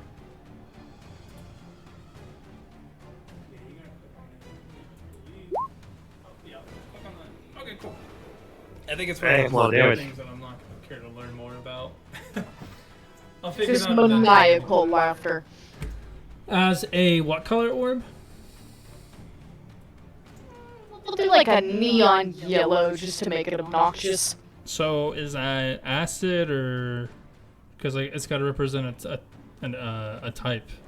I said lightning. Oh, lightning. Okay. So like a wicked blue, like legitimately electricity. A ball of lightning goes shoots out. It's relatively fast. It's not a heat seeker. That will definitely hit. And you see the werewolf gets smacked by this energy ball out of nowhere, Gil. And you see it. You can see that his hair stands up. He hits the ground, huffing and puffing. He looks a little singed. Yeah, that motherfucker got sniped out of nowhere. And then I think we end your turn there. I'm gonna say that tree was like 10 feet up, so we're gonna leave your movement there in the bushes.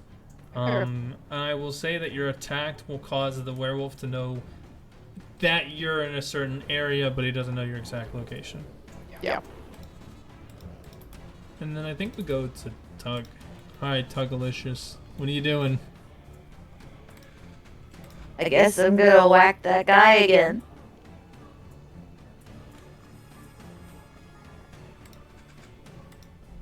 Wasn't he messed up like a while ago? That'll hit. Who messed up? Werewolf man? No. What do you mean by messed up?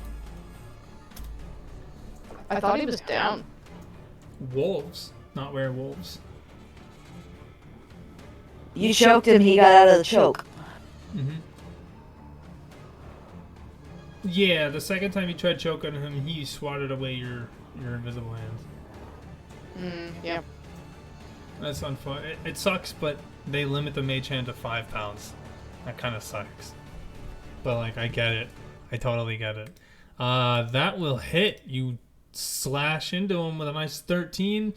He ain't doing too good. Dazed, confused. You're just standing over him as you throw your great axe into him. Would you like That illusion's just over there too. Yes. Oh, yeah, you're right. Yeah, he's afraid. I just don't have his fear. Where is his fear one? Yeah, I guess we can just... Yeah, I mean... It's screaming counts as fear, right? Sure. Okay. Oh yeah, anything else, Doug? That's all I got. Alrighty. Werewolf is going to begin to cry and crawl away after you start just hacking into him. He doesn't want to stay around. Yeah, you can just you hit him. He's on the ground, so he's not, traveling far or fast. I thought you wanted to taste purple! I regret it. I didn't mean it. So fucked. Oof. Tug, What? are you going to attack him? I'm thinking about it. I mean, No, my computer's Oh, being slow.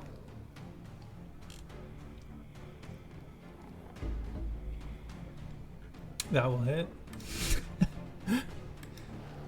Not like you need the blast, but you hit him for another 7. Essentially, Tug is such in Oh, a that's blind, is in such a blinding fury. She doesn't realize that this werewolf is actually trying to get away out of fear anymore, and is just hacking into it. He is now missing an entire leg. Oh my god. And Deirdre, This is why he doesn't get angry. we go to you. Roll me a save, please. Okay. Oh, that flesh shouldn't be there. That's just a straight 10. That is a succession. All right, Gil, you're up, Chief. That wolf, he's sniffing you. How bad is that werewolf looking now? He's got a lot of tits on him, right? He looks fucked.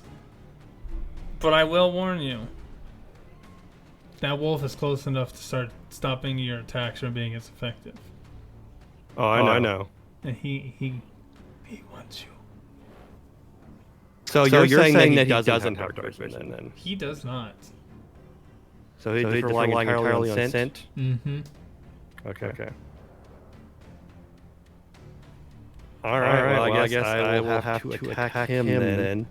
I will pop out my short swords and whack at him. Okay. 23. That'll hit. And then an offhand one, and a miss.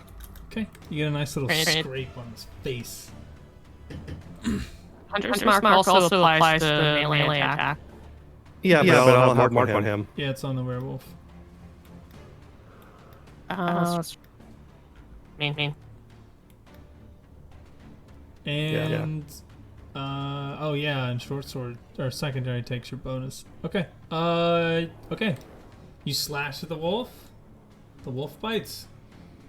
It's pretty back and forth. Close, but no cigar. And we are gonna go to oh gosh. You are gone. The wolf that was injured has now officially gotten away. And the second wolf is now beginning its escape. Of the two original wolves that you have all stumbled upon. And we go to Home Slizzle. Who the fuck is throwing shit at me? Are you sure you would have stowed around with this storm?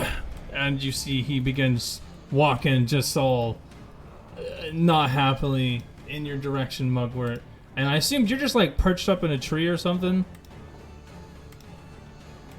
Yeah, I'm dead ass just standing there. So I'm actually gonna go, you, and I'm just gonna wave. Get over here, loser! I see you on the top bunk and you're gonna go down. Come meet your calamity. Bite me, bitch. Ow! And he's gonna pull a fucking spear off his back and throw it at you. Hits a tree. Come here, loser! And he like does the whole like hands thing where he beckons you towards him. Just begins like continuously trying to bulge his muscles, but you are noticing quite a lot of strain on his body. He is not aware of the damage he has taken, but you are very much aware of the large amount of damage he has taken. Blood can be seen dripping from multiple wounds. You can see the impact spot of the orb you threw at him. There's a couple arrows in him, one in his thigh, one in his like top shoulder. He's not looking good. But Submit, and I might let you live. I will never submit to the likes of you! What about your son? It's not my son! He's not my son! Oh, well then who is he? He's just someone who was trading with me. He's legally lost. We guess doubled into an episode of Maury. You see, I'm out here trading with him in the wilds on how to hunt, and you are just merely prey. Know your place in the dirt. Right. I'm prey. Yes! Look at you, you're tiny, you're a snack. All right.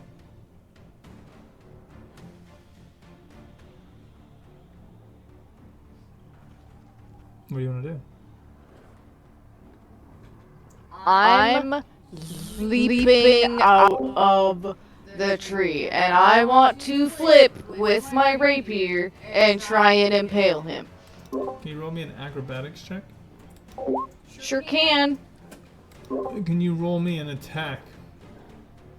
With my rapier? Yeah.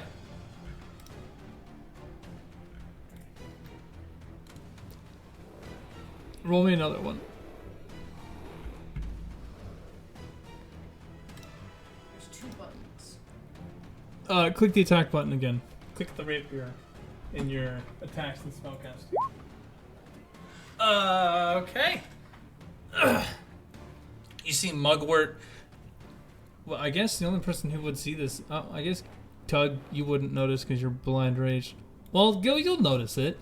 You see Mugwort just like she crouches and she like pulls the limb in front of her. Before you see, she uses the pressure of her crouching to eject herself and use the limb in front of her to slingshot and vault, pushing or pulling herself through the air, landing on the werewolf, in spectacular fashion. You see the werewolf like puts his hands up to like try to grab her, but she just perfectly slips like straight through his arms and manages to have her rapier sticking downward, point place at the wolf, where she then lands on him, knees going into his chest and shoulders as her rapier goes through his mouth, and you land on the ground on his chest, pulling your sword from the back of his throat as he chokes on blood and dies.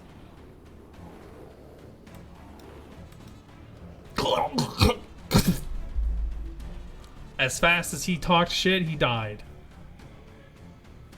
All you hear from me is maniacal laughter, and I'll just be looking around a little feral like.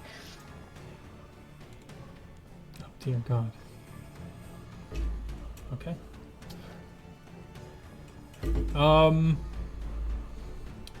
Okay. Tug, we go to you. You're just gonna keep on. He's still alive? He's still alive. He's just missing a leg.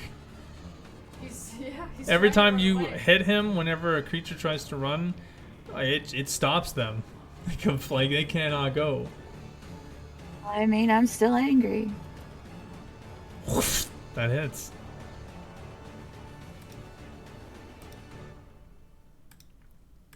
Hit for 7. Right in his back. That should be. Should be a what? Oh, an That should 8? be 8 because the plus. Yeah, you have 2 different things you needed to click, honey. The attack and the damage. Both there, okay, both it's okay. clicked it automatically out-added it. Oh, it does automatically. Oh, So okay. I didn't it's mouse over it. Yeah. Please stop it. I'm sorry. I didn't mean it. Stop. Just in pure pain, the werewolf begins pleading with you, Tug. How are you still talking? Please stop it. Stop. Are you gonna stop? No. Alright, swing again. He's gonna keep trying to crawl. That misses!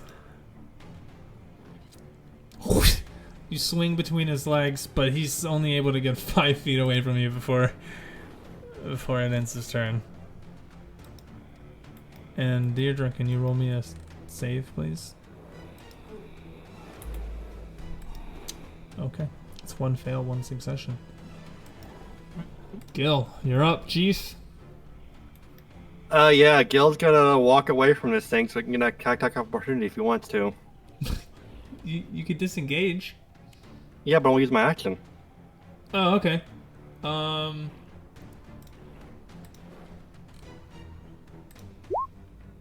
Alright, keep going.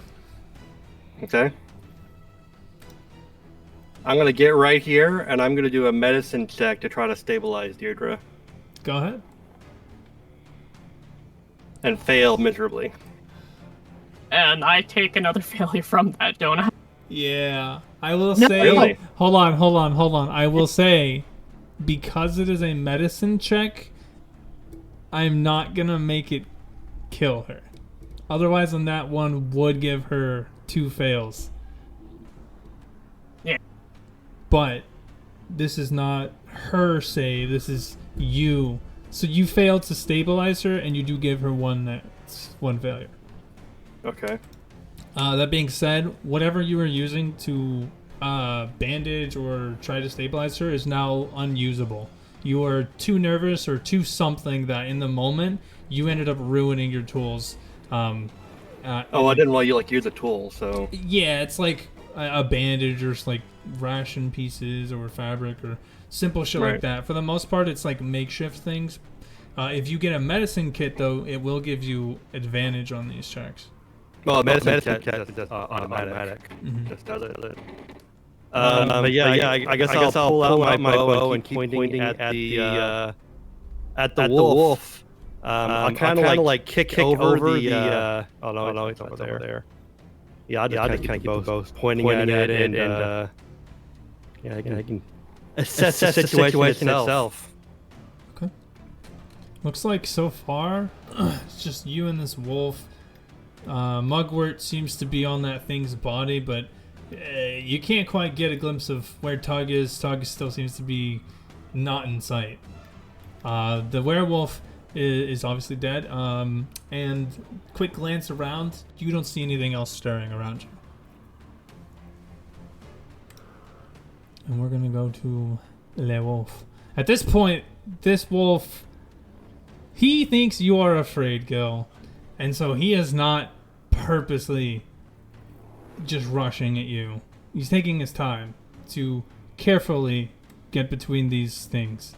These trees. And you're gonna take 10 damage. Alright.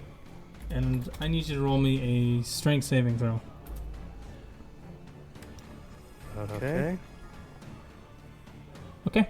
As you see the wolf walk slowly through, he gets close to you, about 5 feet away. He snaps through you, right through your, almost through your bow, and he gets your arm that holds your bow, not your string arm. He hits it, and he's trying to tear you away. He's aware that you need your arms to attack, and he is able to hurt you, leave some gashes on you, but for the most part, he couldn't overpower you. Okay. And that wolfie's gonna get away. Alright, Mugwort, you're up. The only thing that could be heard left is the sobbing of a man to the north, and Tug just loudly yelling at it, and then the slight disgruntled, how do I say this?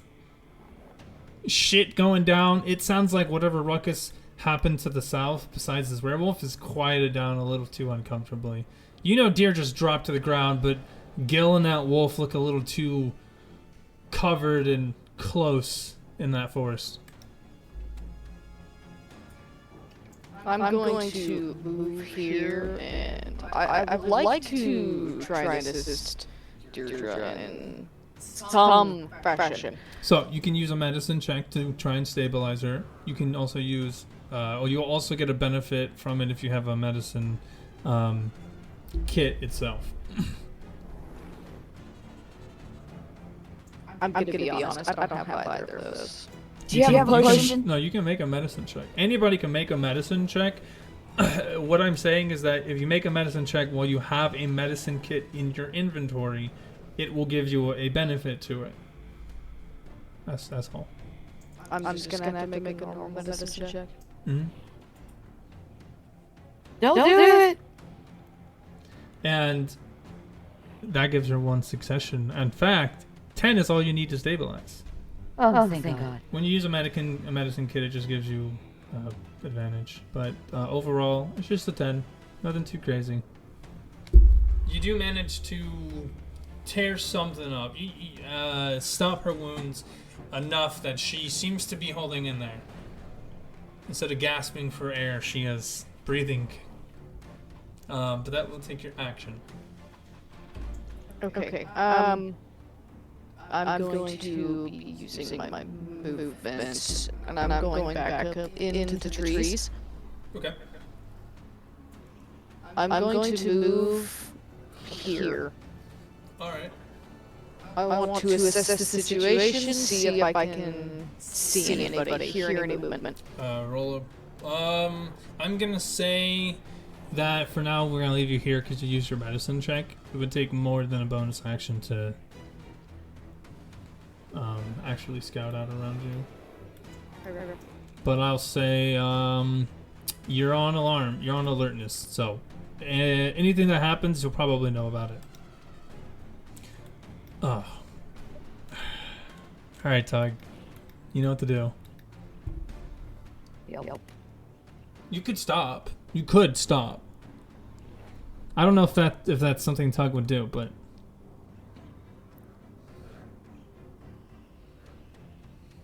He's in a rage right now. He doesn't go in very much. oh, So- okay, fair enough. The only thing that would is if he could see Dee Dee. But All right, Dee Dee down there. keep going.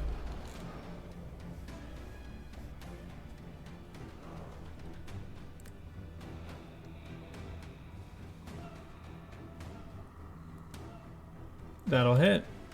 Whoa. I don't even have to ask, or even. What did you do? I would chop his head off because he won't stop talking.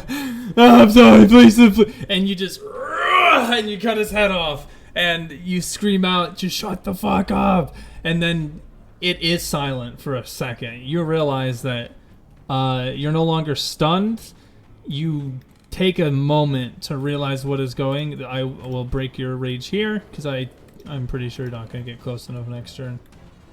And you see the two little wolves are gone, but you do see the food that you tried to offer them, as well as blood on the floor where the wolf was laying. And you also see what looks to be like a dead werewolf in the middle of this street. Let me make sure I do this correct. And other than that, your friends are gone. You see a body over here, though. Mugwort? Hello? Nothing. He's gonna check his pocket. Are you in there, Strahd boy? Squeak, squeak, squeak, squeak. Okay. Yeah, he's just gonna straight up to you. We're in a really bad situation here, Tug. Yeah, is there anything you can do? Yeah, I smell your friends to the south. Okay. And then we're gonna move you about here. What's your movement? 40, 30 feet? Yeah. 30 or 40? 30, I think. Okay. And that is where you end. You'll come running up and you'll see Deirdre, and that will immediately make you not good. Not happy. Speaking of which, Deirdre, you are stabilized. And so we go to you, Gil. Yep. You find yourself with your back to Deirdre, who's on the ground outside of the foresty area. You heard some rummaging and something running to your right, and thought you caught a glimpse of Mugwort for a second. But this wolf he's backing you into a corner. Well, since that other wolf is dead, I'm going to move my hunter's mark to him, which I did last turn. And then I'll just try to hit him. Okay. And miss. Oh, damn it. Okay. Munch. And you take 14 damage as he gets a really good bite. That sword swing, he just right as you leaned in or lunged with that short sword, he just catches you right on the shoulder. I need you to roll me a strength save. Okay. 6. And yeah, he grabs you and he just fully throws you up against the tree. You hit it, boom, fall onto the ground prone. As he just like effortlessly just like a chew toy, unfortunately. And then we go to Mugwort. You see the creature circles Gil, and seeing that Deirdre's down and there are no other wolves around him, the wolf is yet to notice your presence. Therefore, he thinks he's entirely alone with Gil.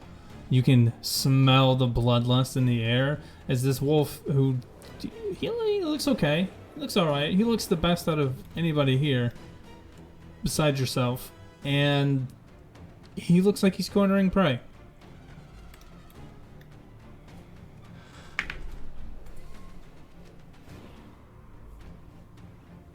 Okay. This is going to be interesting.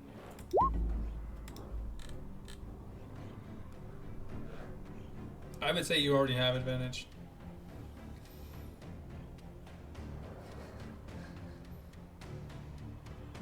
Oh yeah. Shit, advantage, right? Yep. Roll one more time. Oh my god. Okay. I'm next to him, so you have sneak attack too. Oh, she already did roll the sneak attack damage. That's not sneak attack. That's just the credit damage. Oh yeah, you do have to roll 2d6 damage as well. 40. Oh, right. 4d6. Oh wait, hold on. Oh, okay. Yeah, roll 4d6. Oh my fucking god. Okay, I forgot to mention this, and I'm apologizing, but I'm reminding everybody right now. I don't think it's default set to it, but whenever you crit, your first damage roll is always max damage die, or max damage of its die. I don't know if it has automatically affected in that. 20? It does. Yours is already rolled into it, actually. You rolled like the best you could have on your damage, actually, which is kind of fun. Actually, wait, no, I'm looking at this. Oh no, you rolled a 4 out of that. Okay, so 6 plus 3, 9 plus 5. 9 plus 5. Oh, sick. Oh, hell yeah. Okay, bet. Good to know. I'm gonna pin this so I can do this later.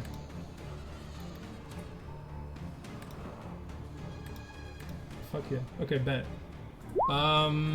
Jesus Christ. You don't even need to do that. So, what did I say? 8? Yeah, it's dead. You shoot it.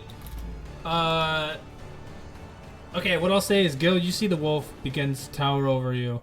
And as you see it's baring its fangs for what you think is the last time, you see the hatred in its eyes for killing its pack mates. You can see that it's a predator. You know exactly how it feels to be the prey now for the first time in your life.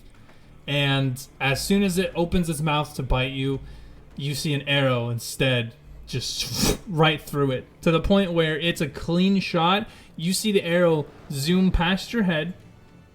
It cuts a little bit of, if you have long hair, it'd be the long hair. If not, it's gonna cut your ear a little bit.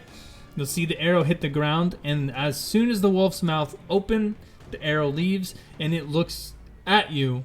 You see its eyes immediately turn lifeless as it just falls forward, dead. You see Mugwort bounding through the trees, coming down.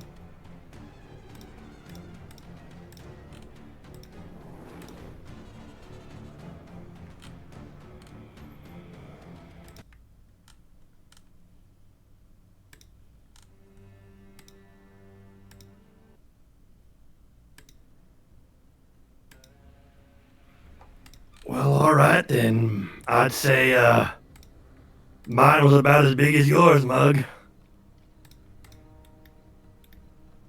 Tug's just gonna scream Dee and run really fast up to her and pick her up and shake her a little bit and just hold her and be like, who did this? Who hurt Dee?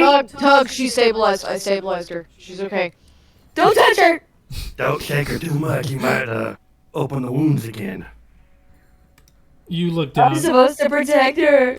Tug, you are freaking out, and as you look down, you hear her snoring.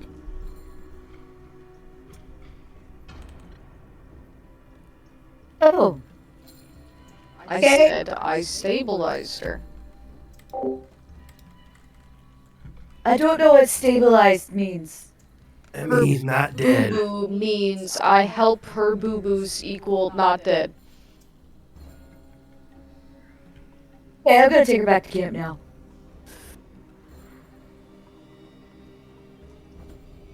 Wait. Are you guys okay?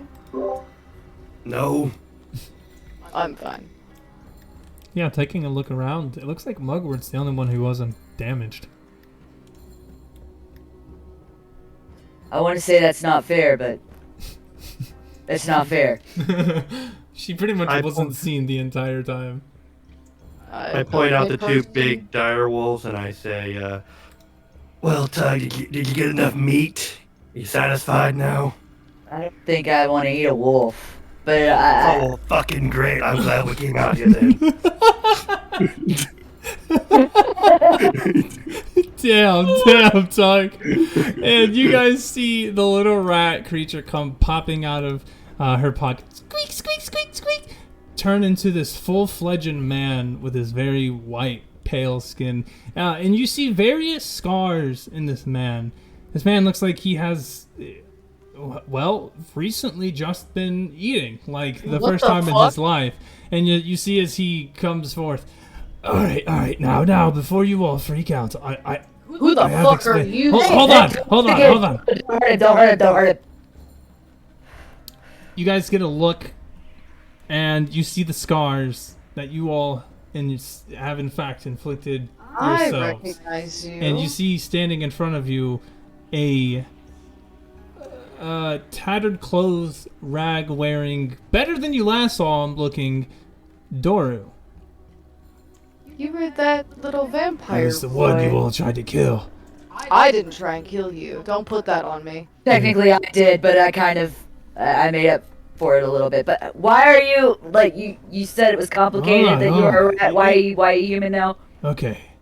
Well, I've never been a human. Well, okay, I've been a human, but it's complicated. All you need to know is that after I escaped, I realized that this was my chance. You know, my father's death was the sacrifices that was needed to find my cure. And it was a bit of revenge, yes, but I realized you're my cure. I've been watching you all as a rat.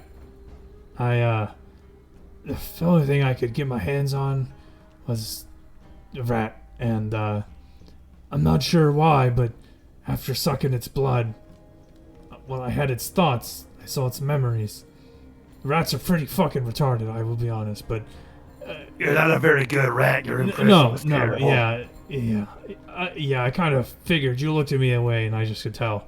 But, anyway, I could feel the rat, and so I became the rat, and so I was hoping that maybe instead of fighting, as payment for killing my father, trying to kill me. Sorry, I did that one myself, but trying to kill me as I was innocent, I figured maybe you all could help me cure this.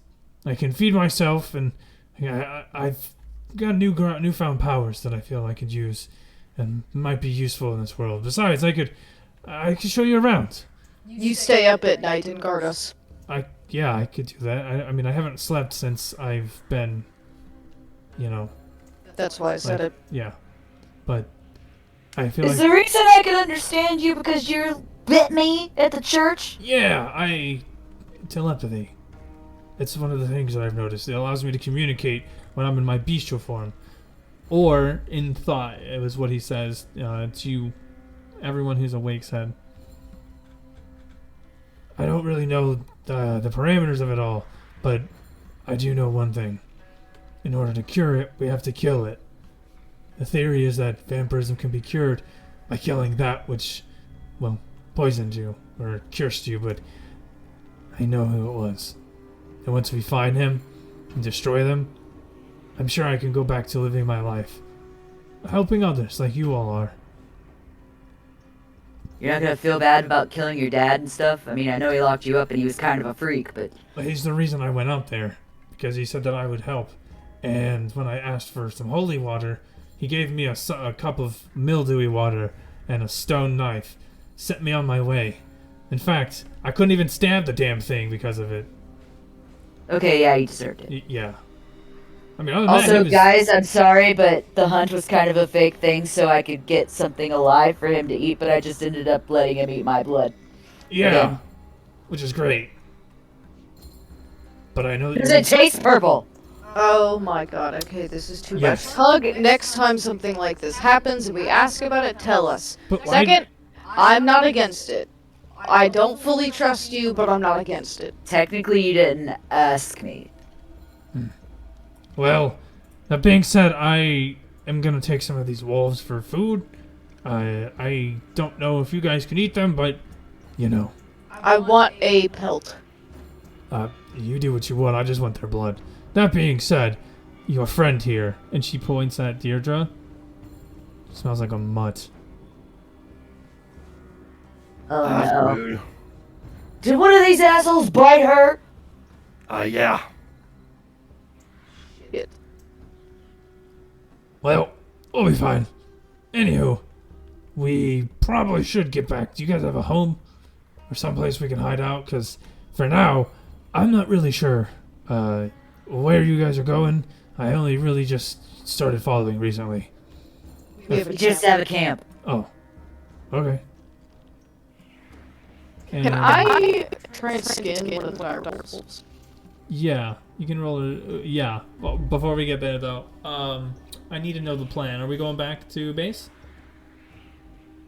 Yeah, we're gonna go back to base. Okay. Now, that being said, are we going to call it after we get back to base? It is 10:12. I would appreciate it because the whiskey's not working anymore. Fair enough. Yeah, that works for me. Okay. Okay. So as you guys all begin to,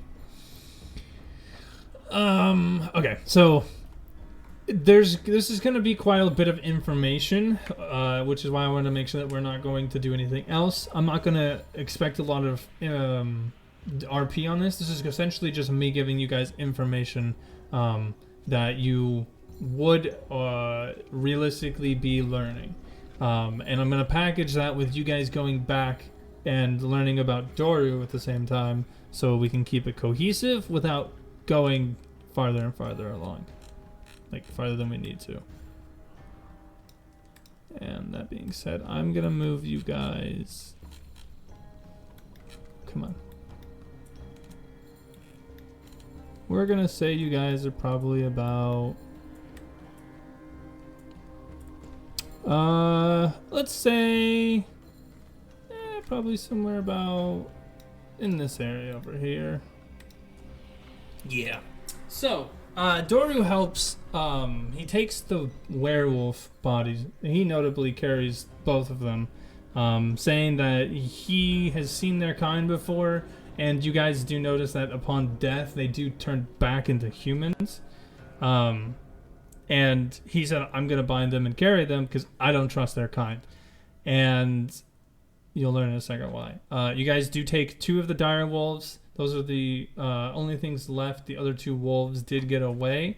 Now, that you did see like a track, so if you wanted to, you could go follow the wolf and find it if you wanted to. But I'm going to leave that for later because of time constraints.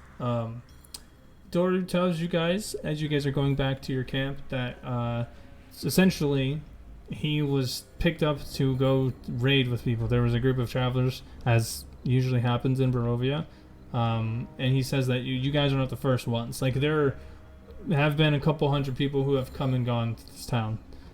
He doesn't know if they've left, but he does know that they have not stuck around the village of Barovia for very long. So he doesn't know if they got out, or if they died, or if they ended up staying. But he knows he's usually only sees people once. That's usually about it, as is common. But that the very common thing around here is that things that go bump in the night and that are undead pretty much own major or certain parts of this land. It is a land controlled by darkness and fear, by Lord Strahd von Barovich. He is apparently someone who has fallen mad. Something is breaking him and causing him to essentially keep the town unhappy or keep the entire city unhappy. And he's apparently supposed to be seen as a godlike figure, yet nobody's ever seen him. In fact, nobody's ever been to Castle Ravenloft because getting close to it gets surrounded by a thick fog. And so nobody's able to go through the fog without coming out where they went in. And so nobody's ever been able to actually get to it. Now, that being said, some people have said they have eyewitness accounts of a pale prince who has been seen walking around the lands, but it has never been guaranteed, as there are many wraiths and phantoms and undead creatures that do roam this land pretty naturally, as you have come across some werewolves and wolves. He also then will mention that the werewolves look like they come from the one that is supposed to be supposed to be in the northern mountains or northern forest. Apparently there's a clan of werewolves who go out and hunt and terrorize the land, and have been known to come in and out of Barovia as they wish. But again, it's hearsay. The fact that he's seeing werewolves doesn't surprise him, but he can't guarantee that these are the exact werewolves that he's thinking of. And then he will let you guys know that Strahd's supposed to be seen as a good guy to the Vistani, but it's very much one of those nobody has proof. So not a lot of people really believe in Strahd or think he's real or think that he is anything other than just a name. Now, he does think that this place is cursed.